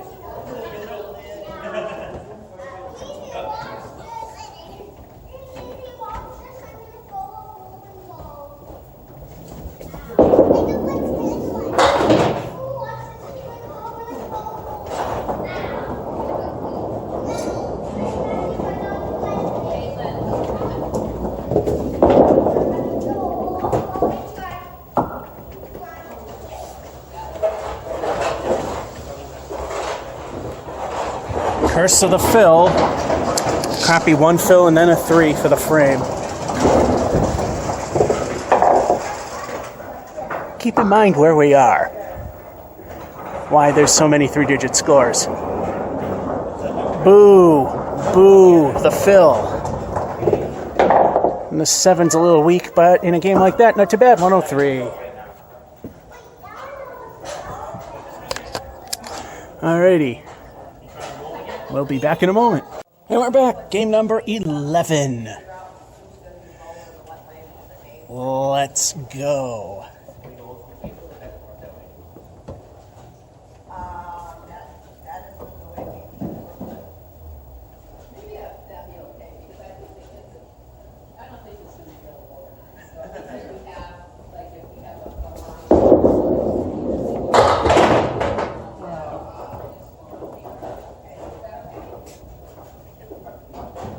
How does that happen? 2 centered on the head pin, that's how.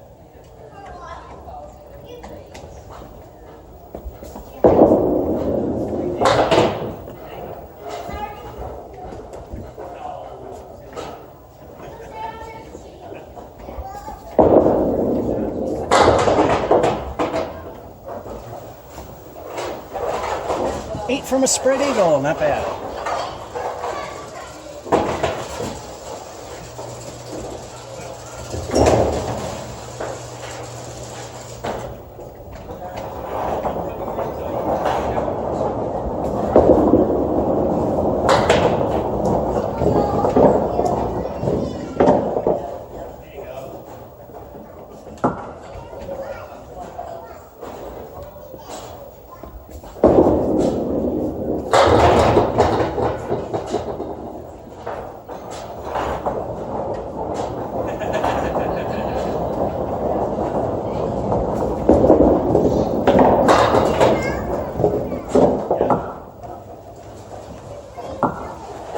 Reverse half Worcester left for the 8. Or as you 10-pinners call it, the double wood. There were 2 pins standing there. Might not have looked it.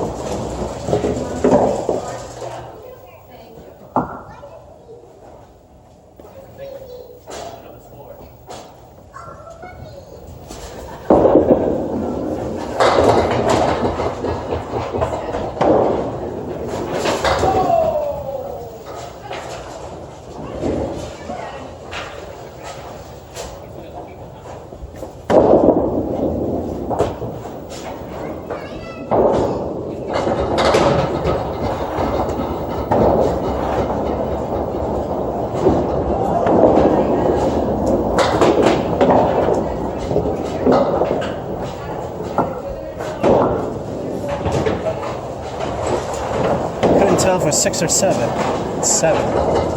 So pin did move a little to the side.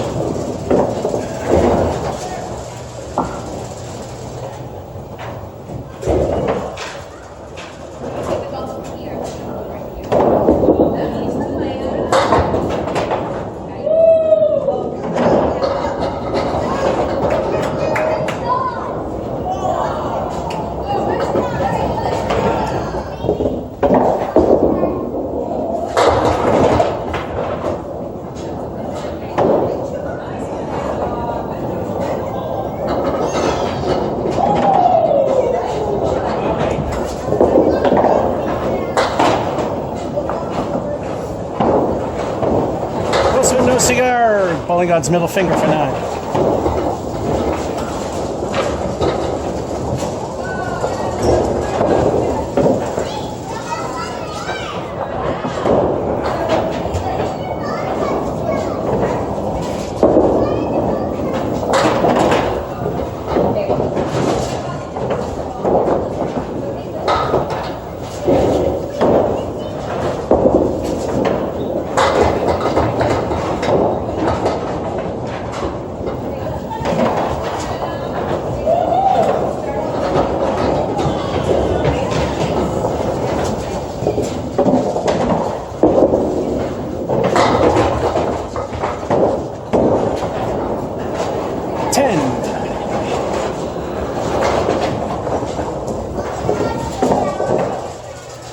the half.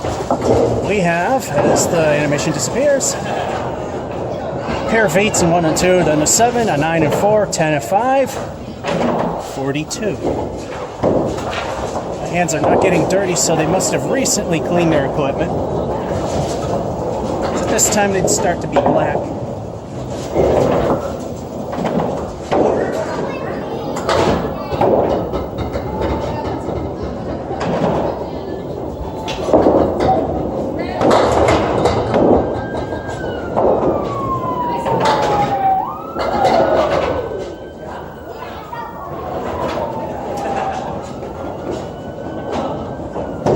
Wood's all right.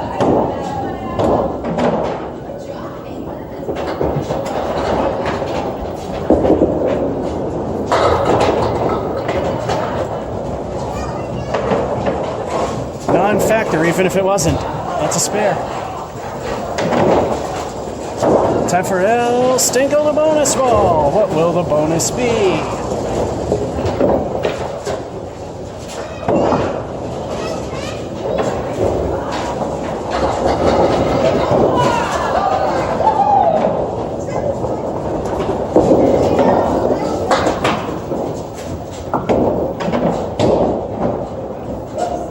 El Stinko lives up to its name, punching out the David Waterman for the 1.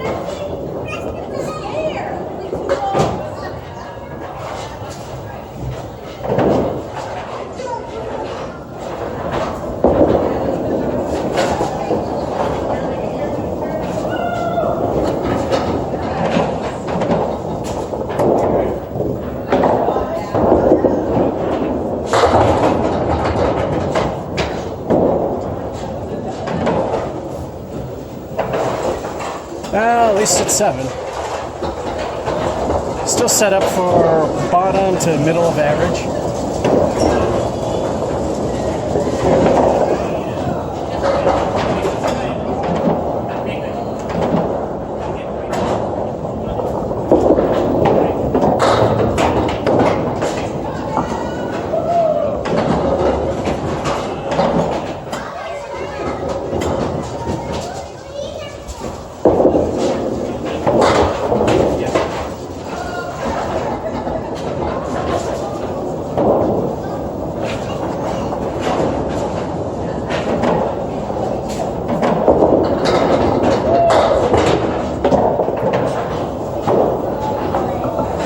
Kingpin remains for the 9.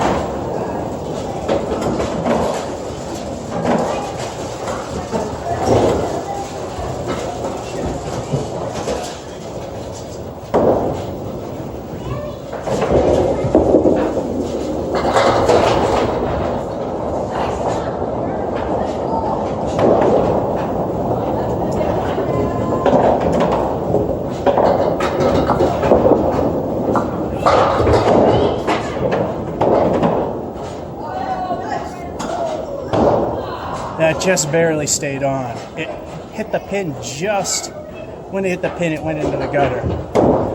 In that case, it hit the pin, then went in the gutter, it counts.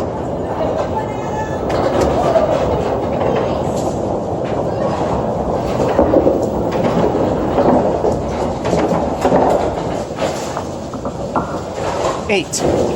If the ball goes in the gutter after hitting the pin, it still counts.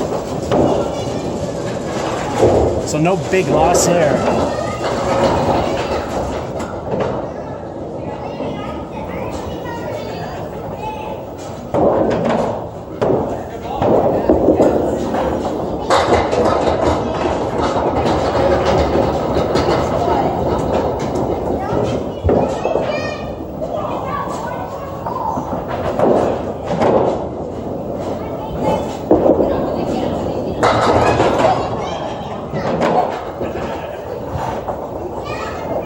Screwed.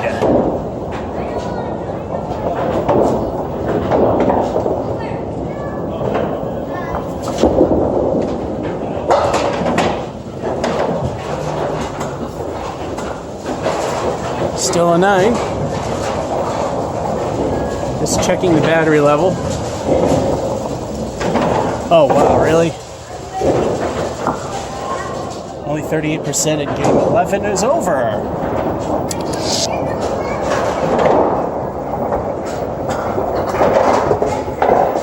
Yeah, way to pay attention there.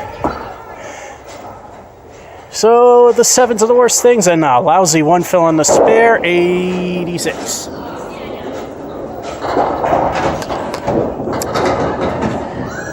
Next game. Number 12.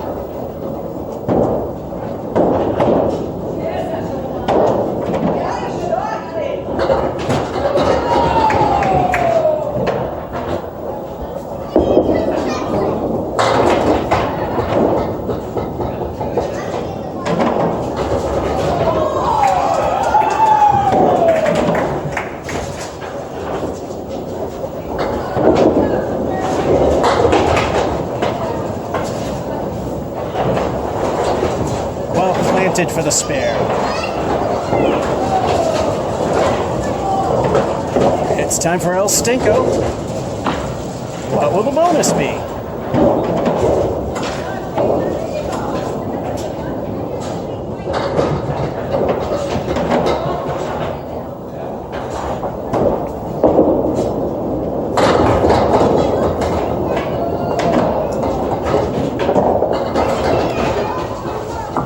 El Stinko really stinks, leaving goalposts, but the 8 feels pretty good.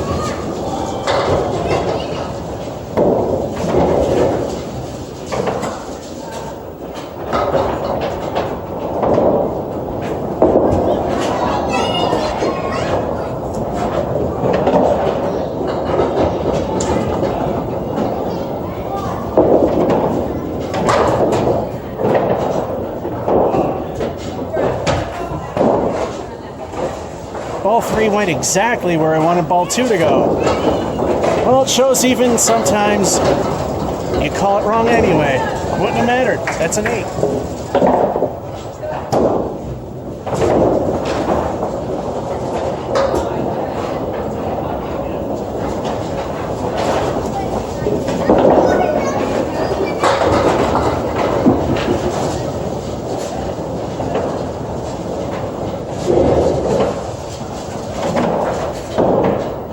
Yeah, if a pin simply falls forward and doesn't move forward anymore, it's all behind the deadwood line anyway. That's why I checked with that and realized it was okay the last time.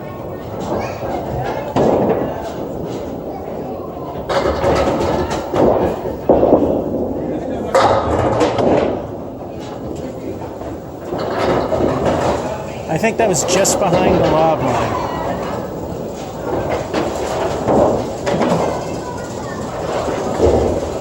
Again, like I said, it's casual, so hair over, not too bad.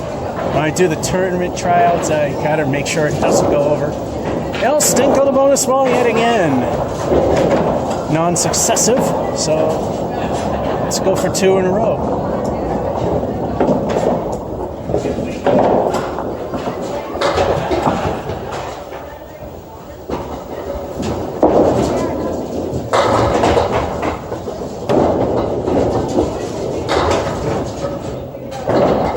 Stinko stinks with the leave. The 6 pin, probably best it not have fallen. Nonetheless, the spare helps. I mean, that pin falling down helps with the fill. So instead of a 6 fill, it's a 7 fill.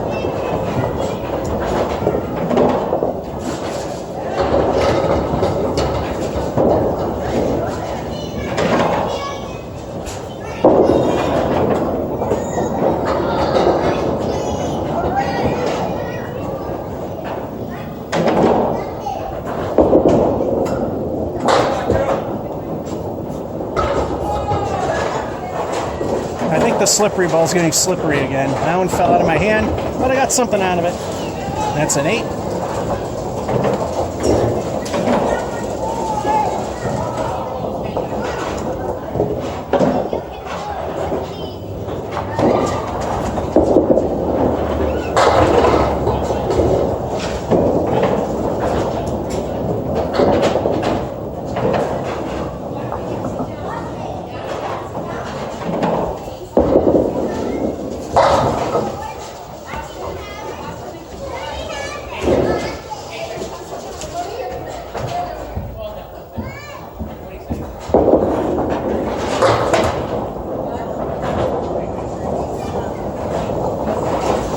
points didn't quite work. Still an 8.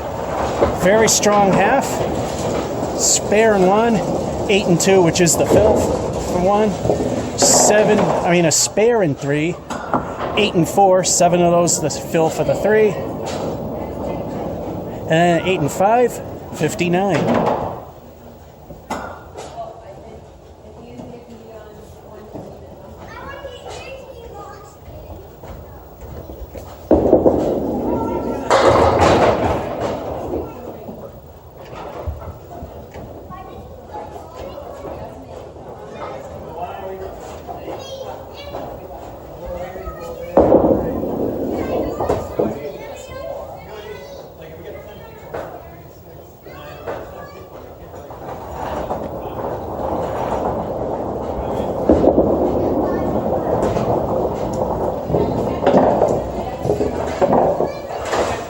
Eight it is.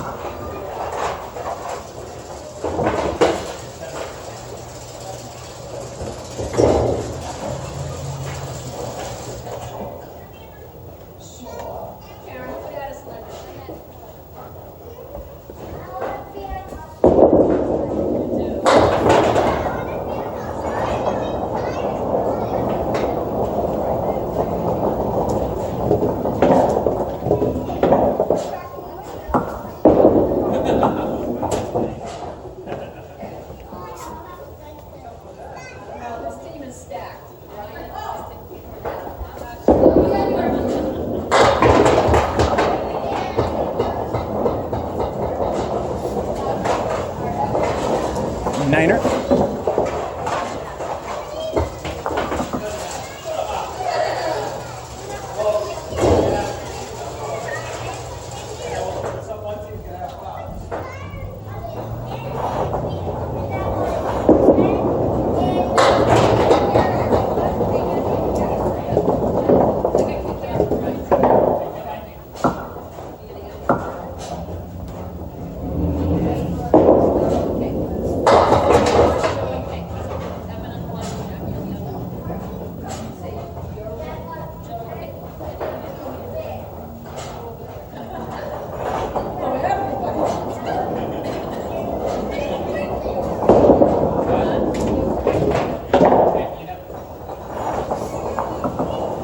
It's got to be the slippery one again.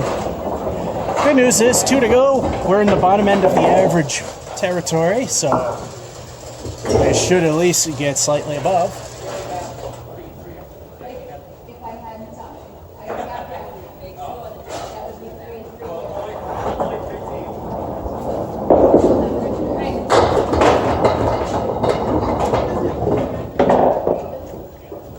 Just behind the lob line, great ball, and then that happened. I got a that piece of wood in the front. I don't like it. If I cap it, maybe. If I hit it just barely on the side facing me, maybe.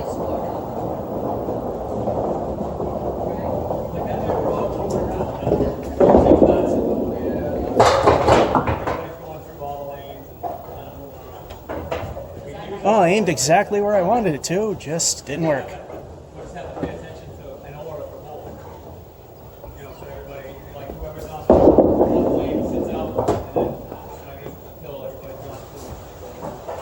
That was painful.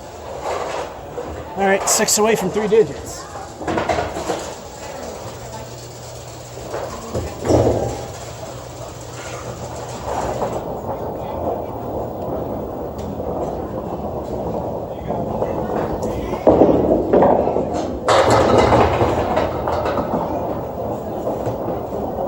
And then some.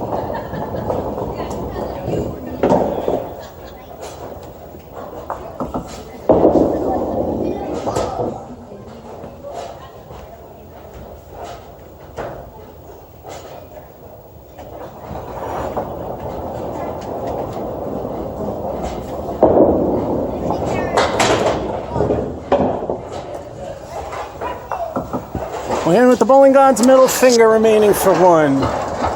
1 remaining for 9. Like I said, Remember where we're bowling, why we can get so many hundreds. Just lack marks. Oh, no, that wasn't too bad. 103.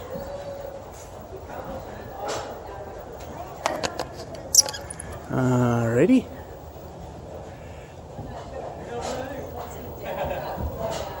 Time for game number. It's lucky 13. Last time we did game 13, it wasn't so lucky. Usually it's one of the better ones.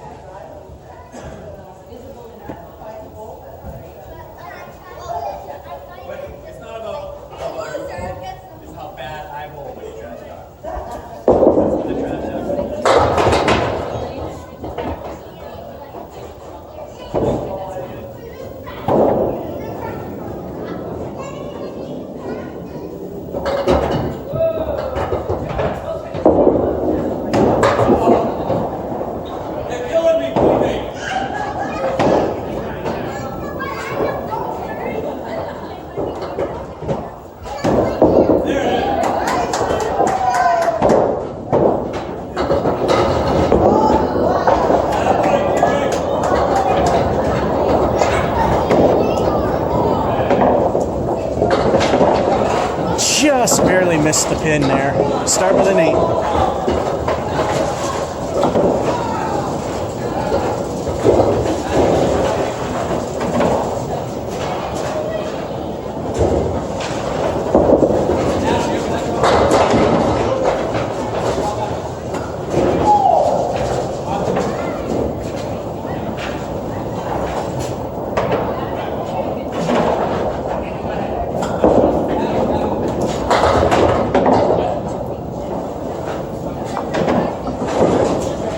Slipped, but I still had control of it. That's a spare.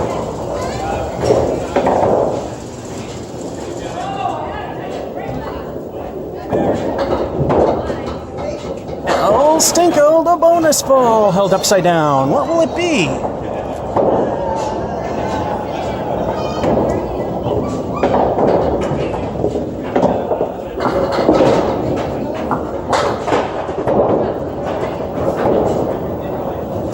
Living up to its name, it's a 1. By the way, on Candlepin Stars and Strikes, I've seen some of the videos. They have brought up that the fact when a bonus is attached to a ball, they usually wind up being worse than normal. Me, I just prove how much I suck, is they go south really bad usually.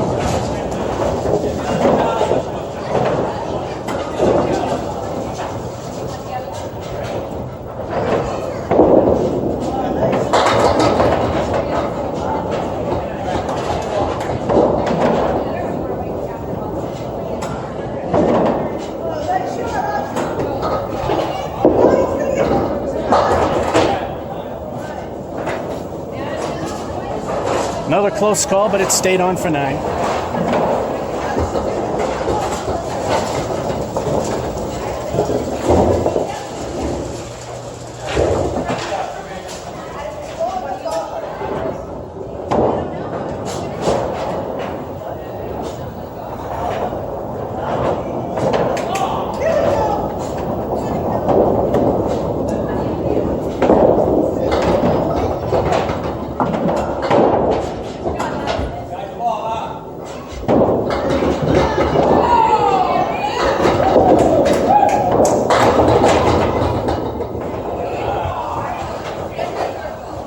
We got the Emily.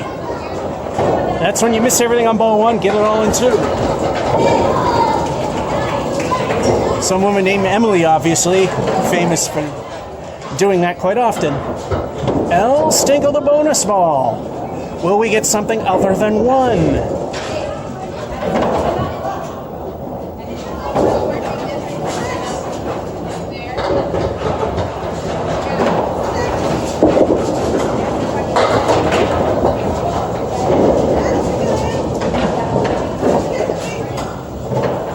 El Stinko leaves us with a crappy leave, but halfway decent 6 fill.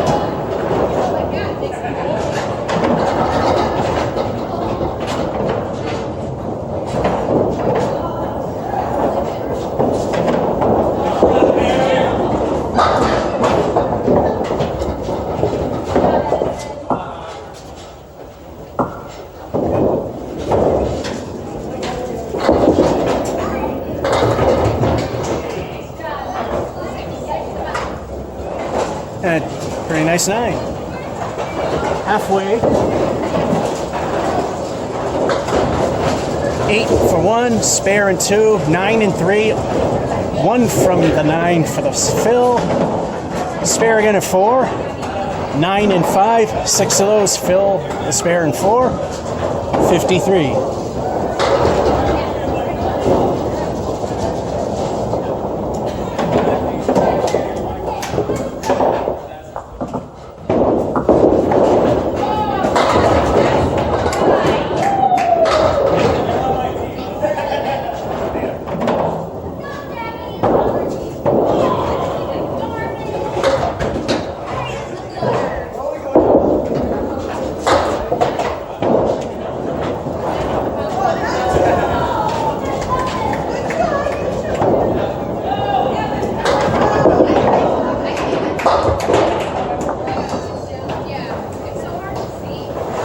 Niner.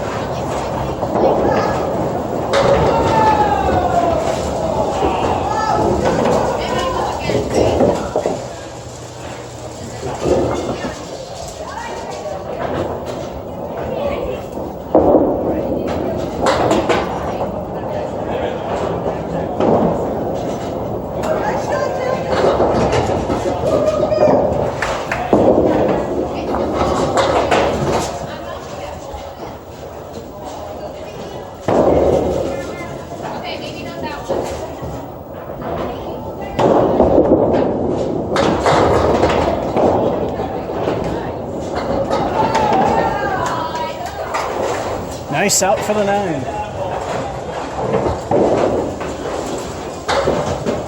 That's why the third ball is so important in either candlepin or duck pin.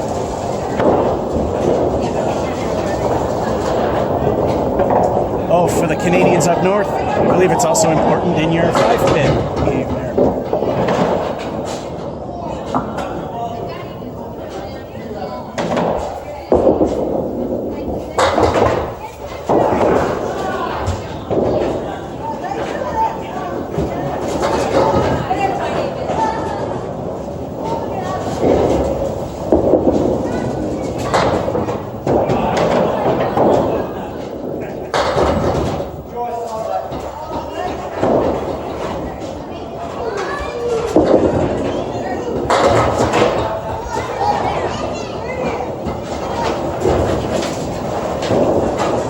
Another good out for 9. 2 frames ago, already just into the bottom end of average.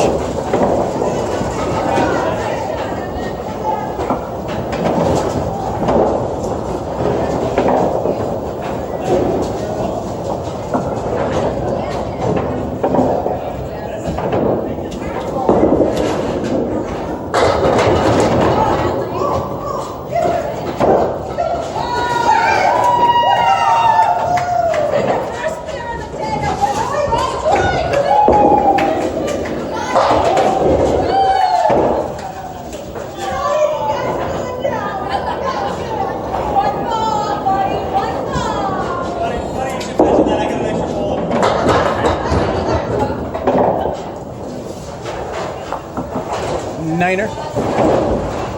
1 away from middle of average.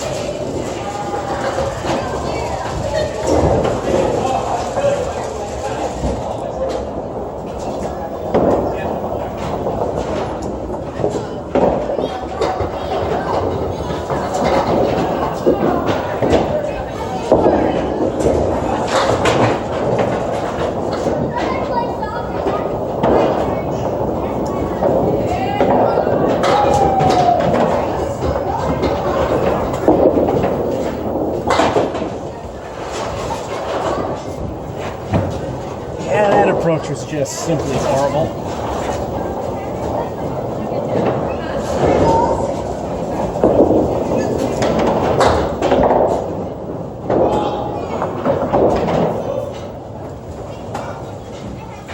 And another crappy ending to an otherwise decent game. 5.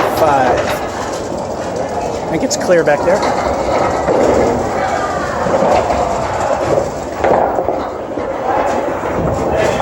That crappy 1 fill. And the 6 fill was kind of bad.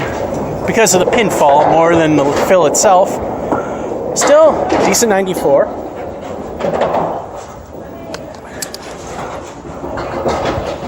And we'll be back in a moment. And we're back. There we go. Of course, I always choose lane 10 if they give me the choice because I'm out of the way of everything. It's surprisingly dead. There's usually at least full by now. I mean, there's a couple of families here, that's about it, but they came together. So there's only two entities, myself and the family of two. The two families, I mean. Game 14, number 1.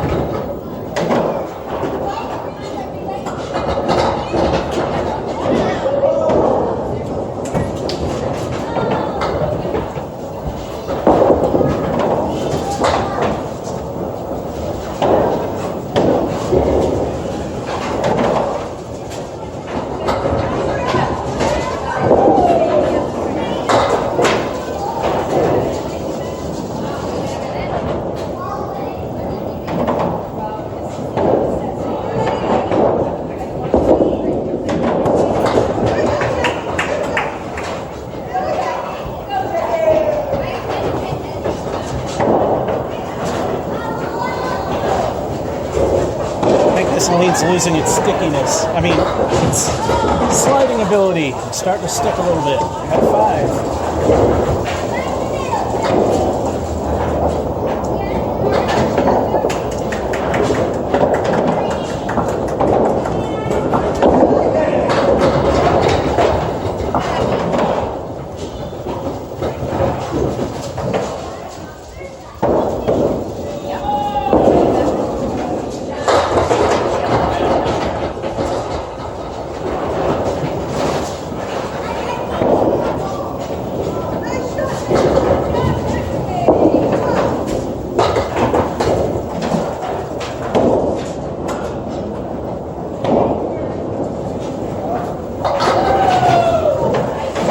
But we got an 8 out of it.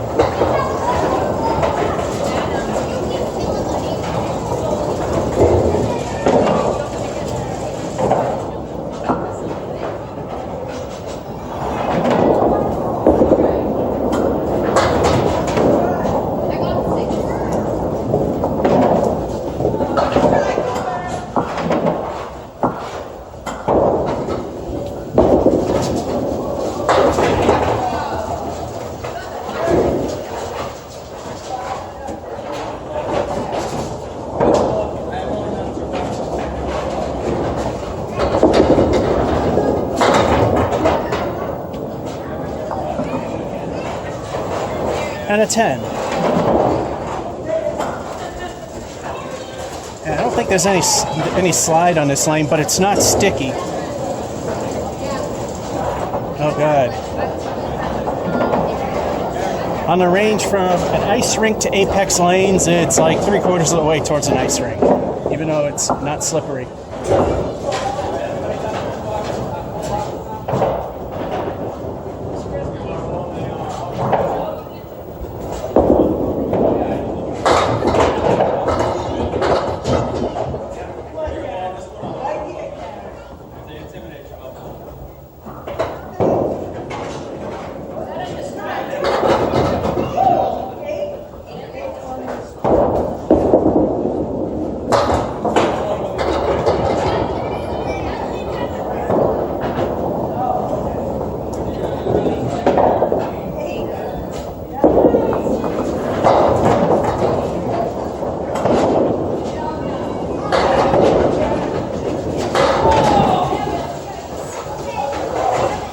Needed to hit the head pin, not the wood next to it.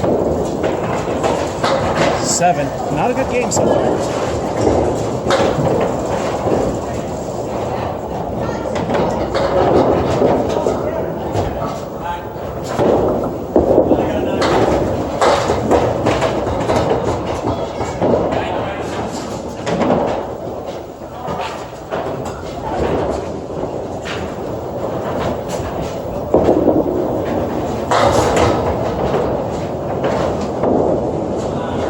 Perfect shot.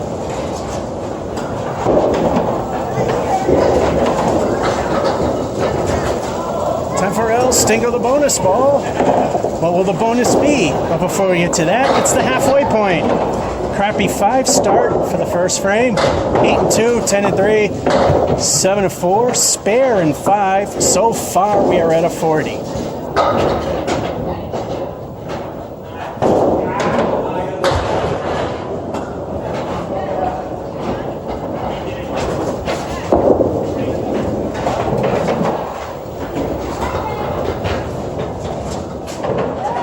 Well, El Stinko ultimately stunk out. So, half is 40.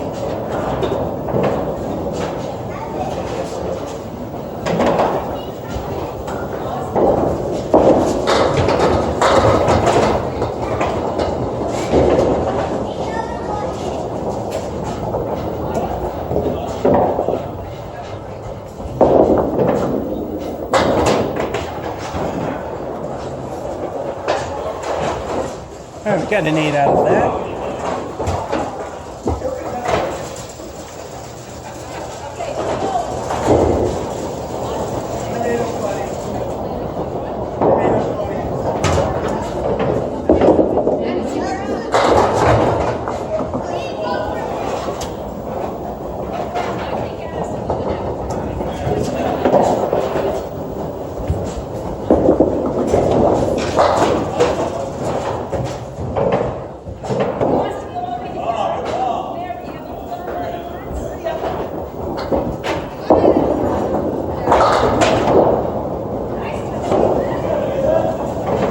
And that's a 7.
Was luck.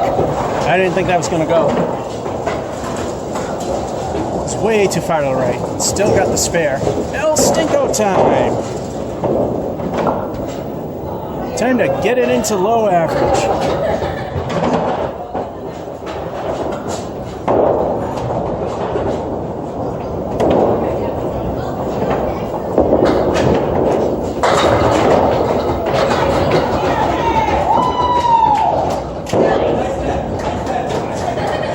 All right, 8 Phil. And every time this happens, I gotta prove to you. See any shiny tracks on the ball? Not juiced. And yes, they do come back on urethane balls. I have photo and video proof of that.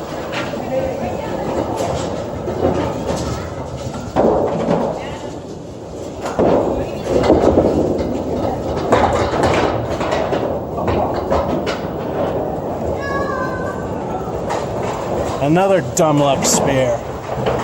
It was close to where I aimed. El Stinko to wrap it up.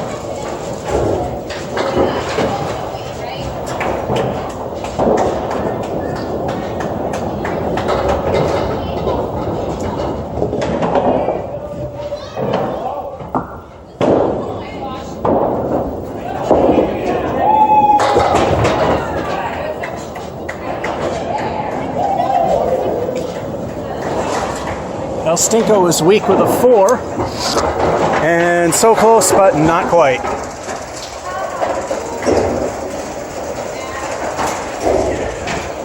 Alright, the 7 was kind of the worst thing there. Crap, the 0 fill in 5. Boo. The 4 fill in 10 doesn't help. But we got a 97. We could have hit 3 digits, but we didn't.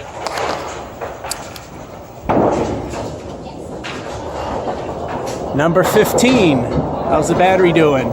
As this thing wiggles for some reason. I think we're still good.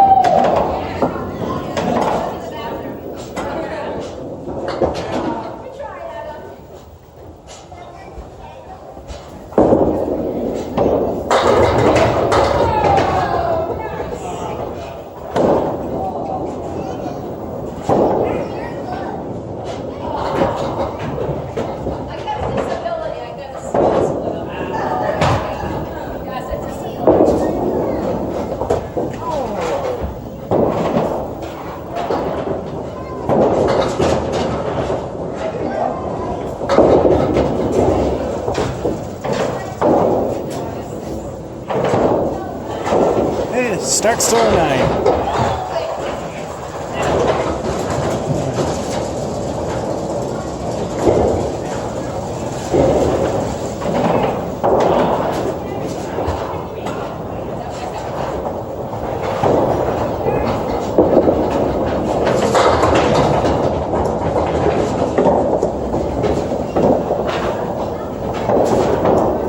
I think this might be the first time the 4 horsemen appeared on their own.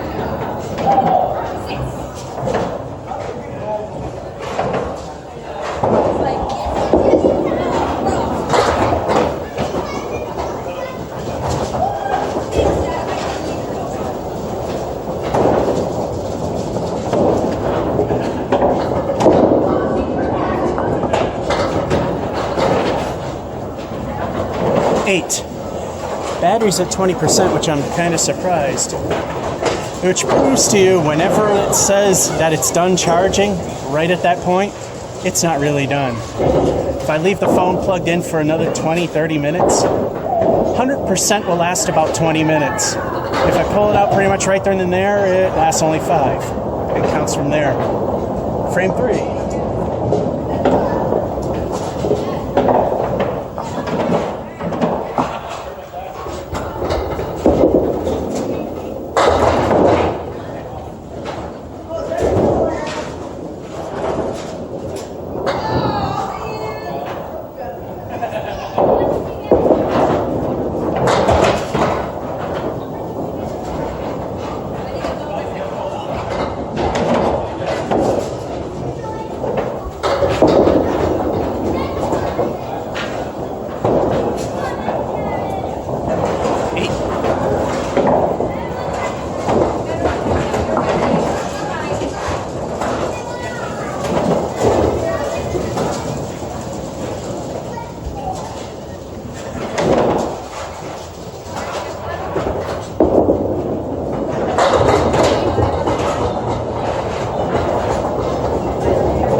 Wood roadblock.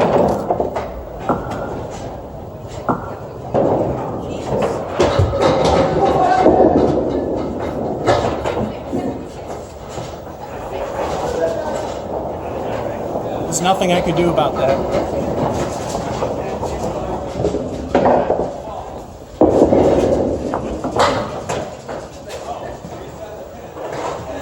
Got the 10 anyway.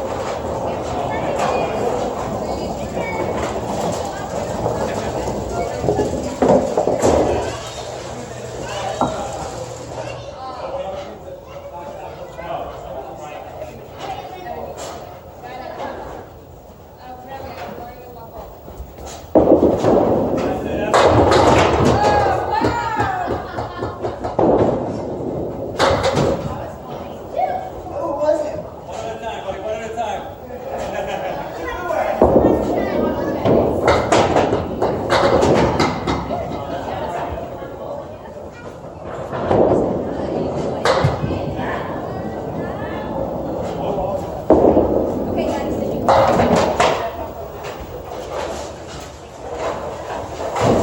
almost got a backdoor spare. Middle appendage for 9. Halfway point. 9, 8, 8, 10, and 9. Decent 44.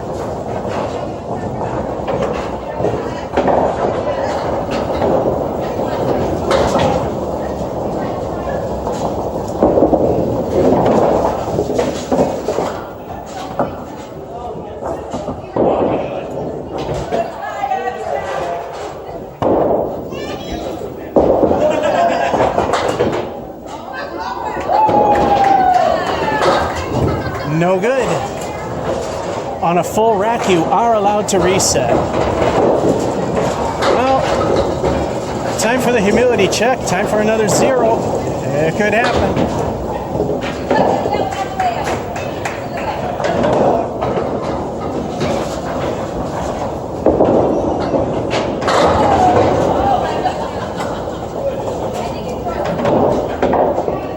Well, it's not 0. It's a 5.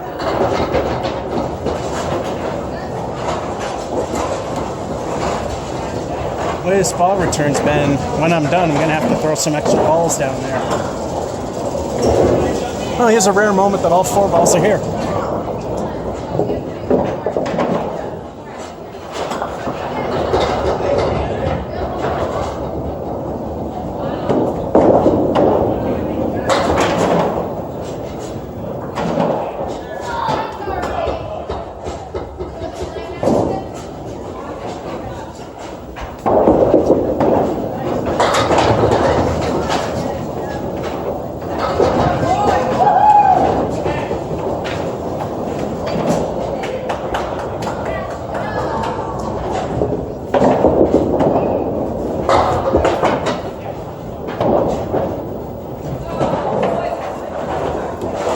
Things bounced strong, but it wasn't too bad of a throw. That's an 8. Gotta check the battery again. This thing is very loose. I don't know why.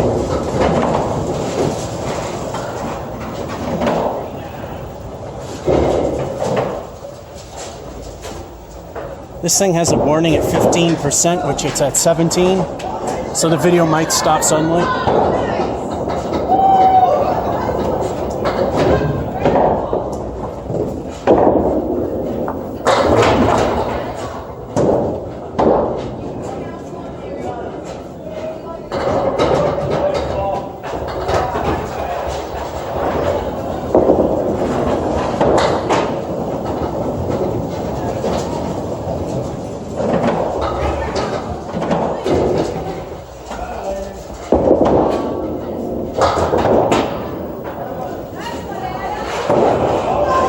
Went for the easier one for 9.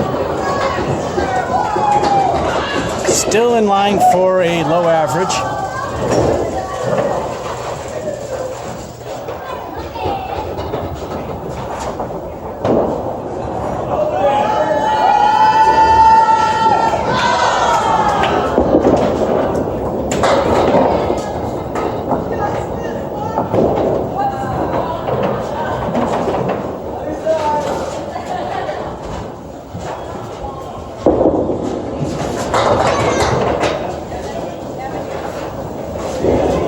Perfect.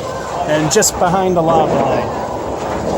Very important to keep it behind the lob line. For like I said, when it counts. Well, stick of the bonus ball. What will it be?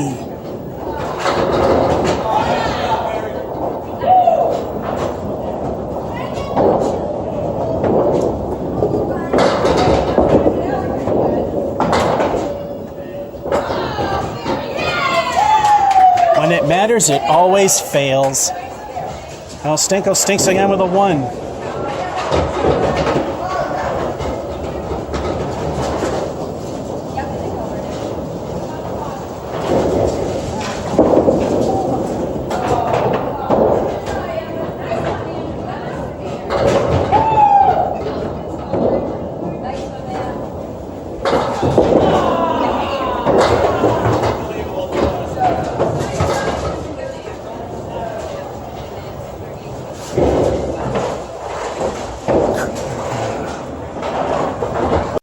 It didn't cut out, but I hit the stop button by mistake. A lousy 5.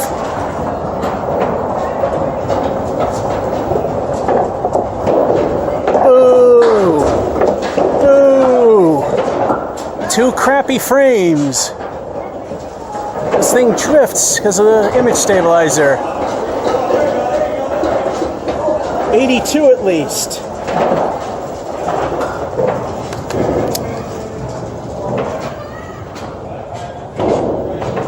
Number 16. Let's see how that goes.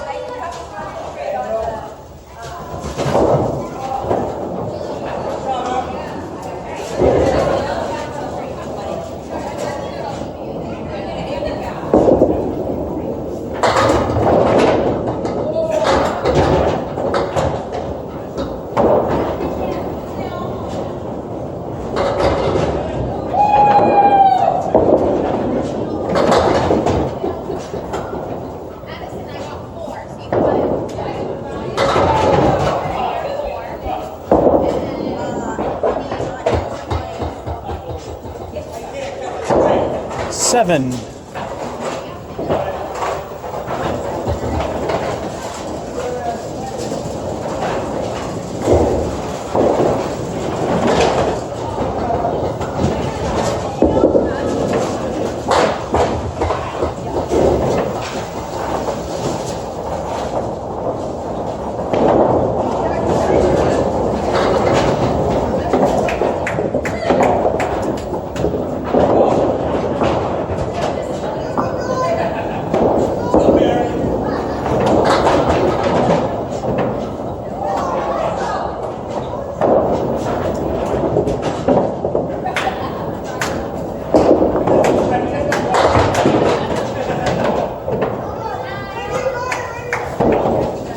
Six.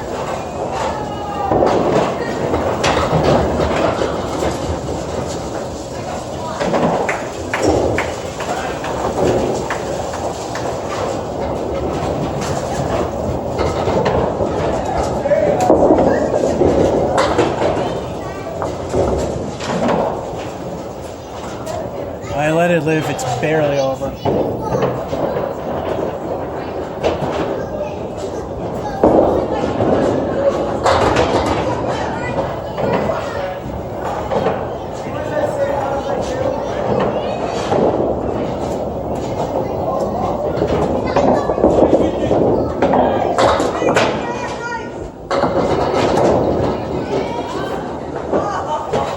So far, nothing good's been shot. It's a 7.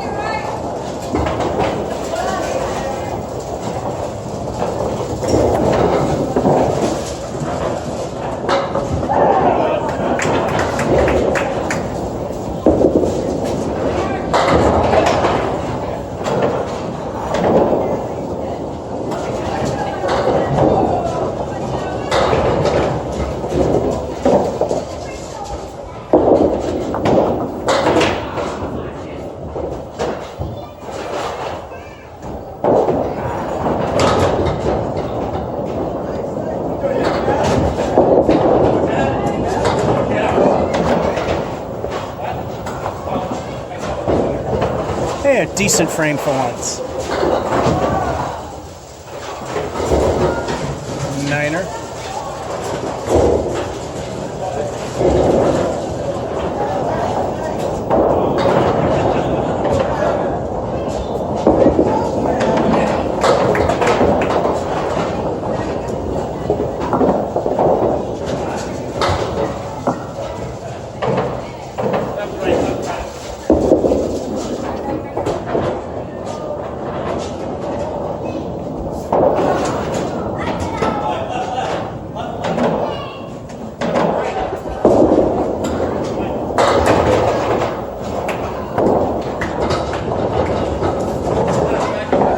Decent out with an 8.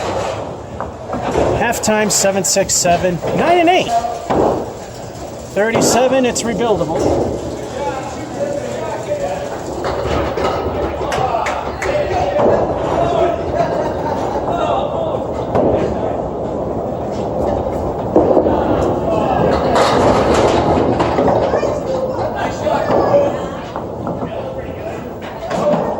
New Palace right.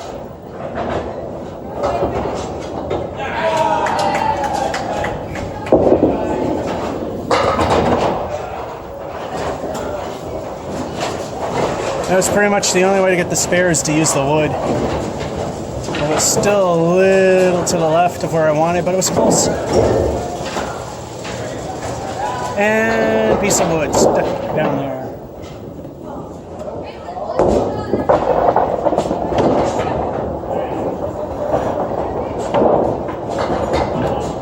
Just love taps it into the pit. Well, Stingle the bonus ball. Will one actually be good for a change?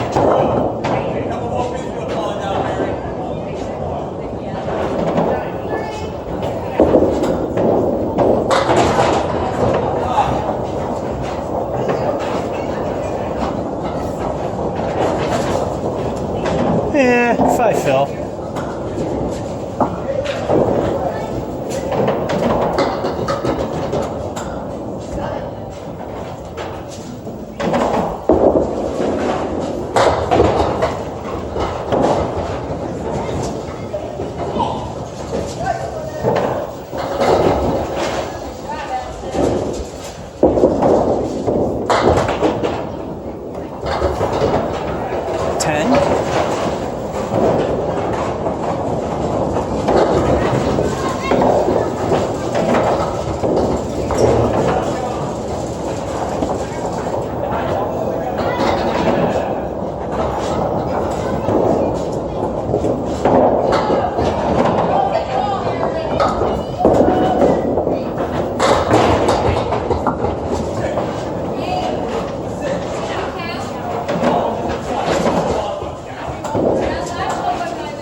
Thankfully, the 5 fill, albeit not the strongest thing, helps a little bit there. Still making bottom end of average very doable.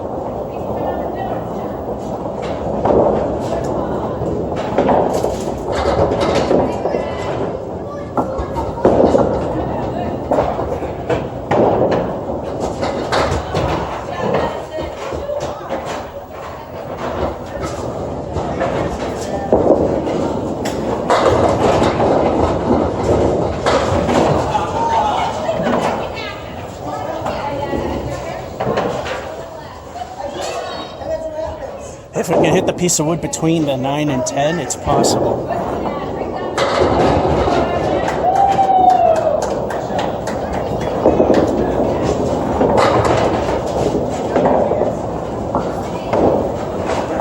Or hit that other piece of wood, which I thought was non-factor, would help. Hey, points are points. That's a 10.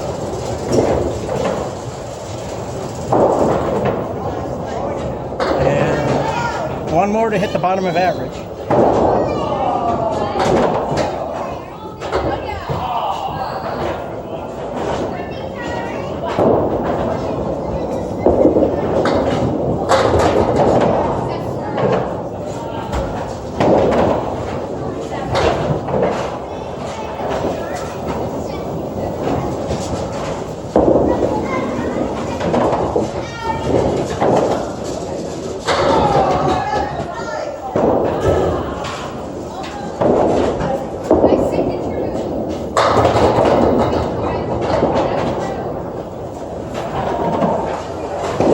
Surprisingly got the 10, although the 9 I was aiming for.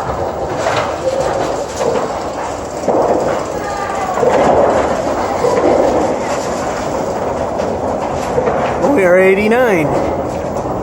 1 point away from average ability at the middle. Too many 7s and boo, 6.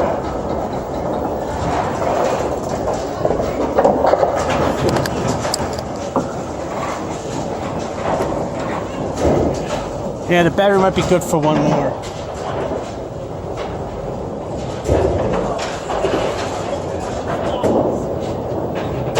And next time when it hits 100%, just leave it for a half hour. 100% lasts 20 minutes versus 5 when you take it right out. Then again, it was pressed for time, so.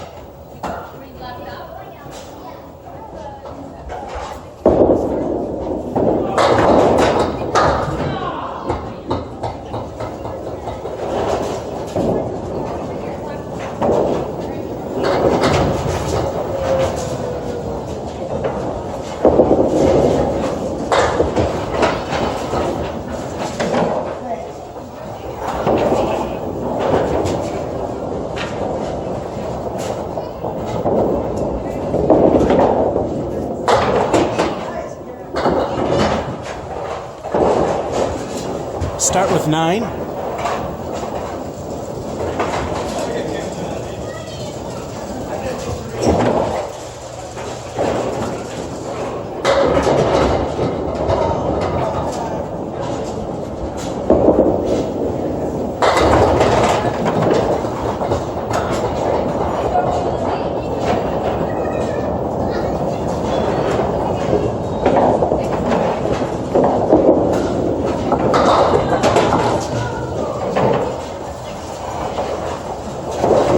Thought I was going to get screwed, but bounce back, got the spare. El Stinko time. Can we get a decent one? I think the last one was okay, but not the greatest.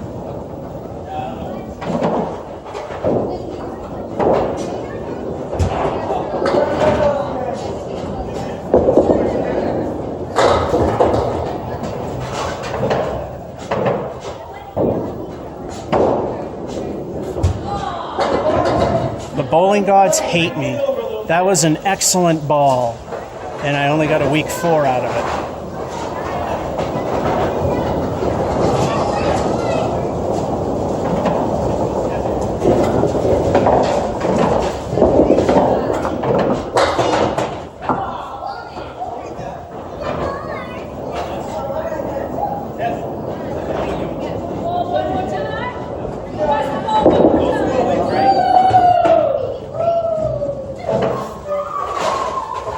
Curse of the Fill, only a 6.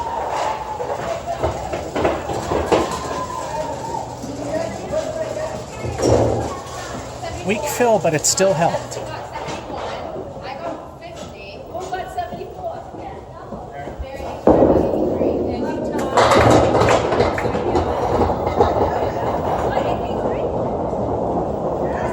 New Palace right with unfavorable wood, but we can make it happen.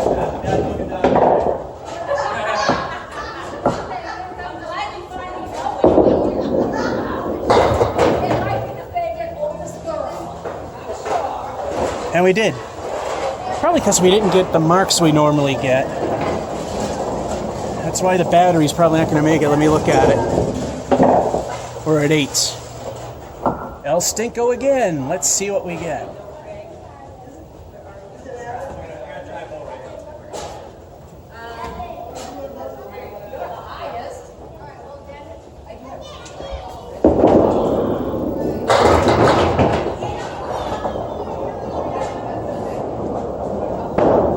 Boy, El Stinko stunk that time. Not for the 7 fill, which was good, but the leave. Yow.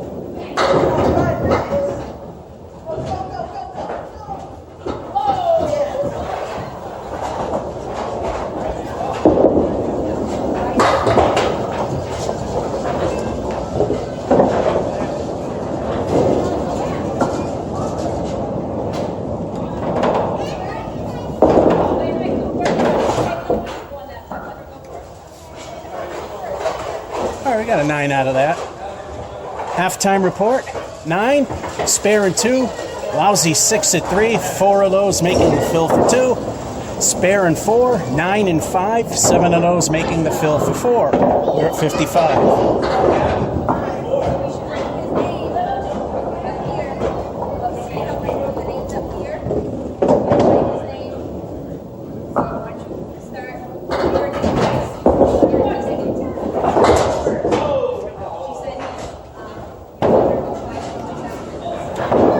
No good. There's got to be a loose board in there.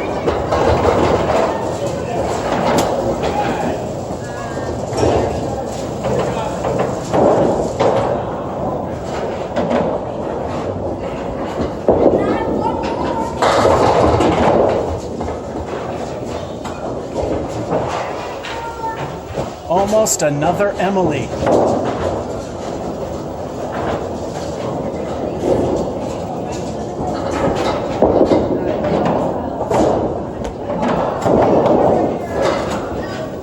So close, yet so far away.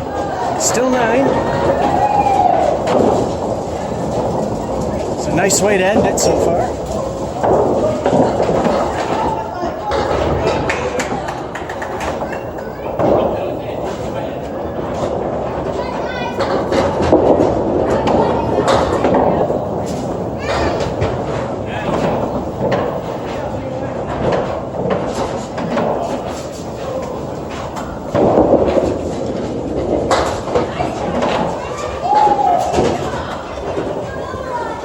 Well, this could be the worst stink frame of the day. I punched out both David Lettermans.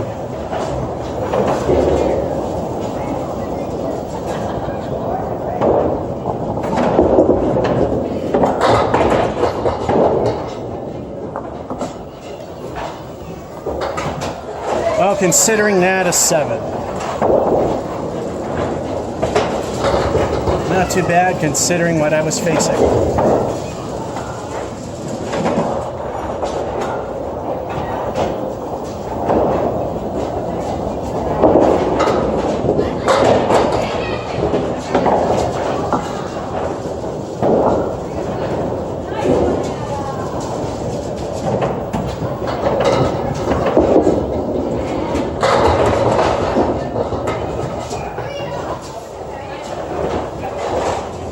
Alrighty, time for another El Stinko.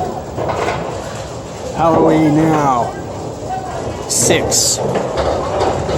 Yeah, that's cutting it too close. I mean, 5% per game, and it'll be at 5 when this is done. That'll be it. What will El Stinko do now? 2 frames to go, we're at the bottom end of average.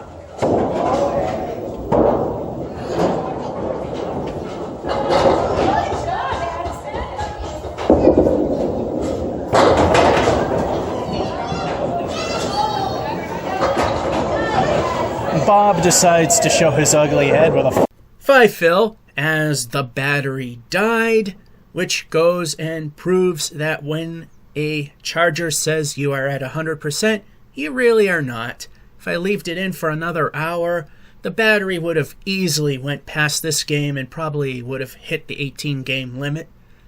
Nonetheless, you only lost 2 frames. You got the 5 and then 3 more for the 8 in frame 9. Where the battery quit, and then the last frame was an 8 and we got a 102. So that is the impromptu session from Putnam Street Lanes in Fitchburg, Massachusetts. George F551 saying hope you enjoyed and have a good one.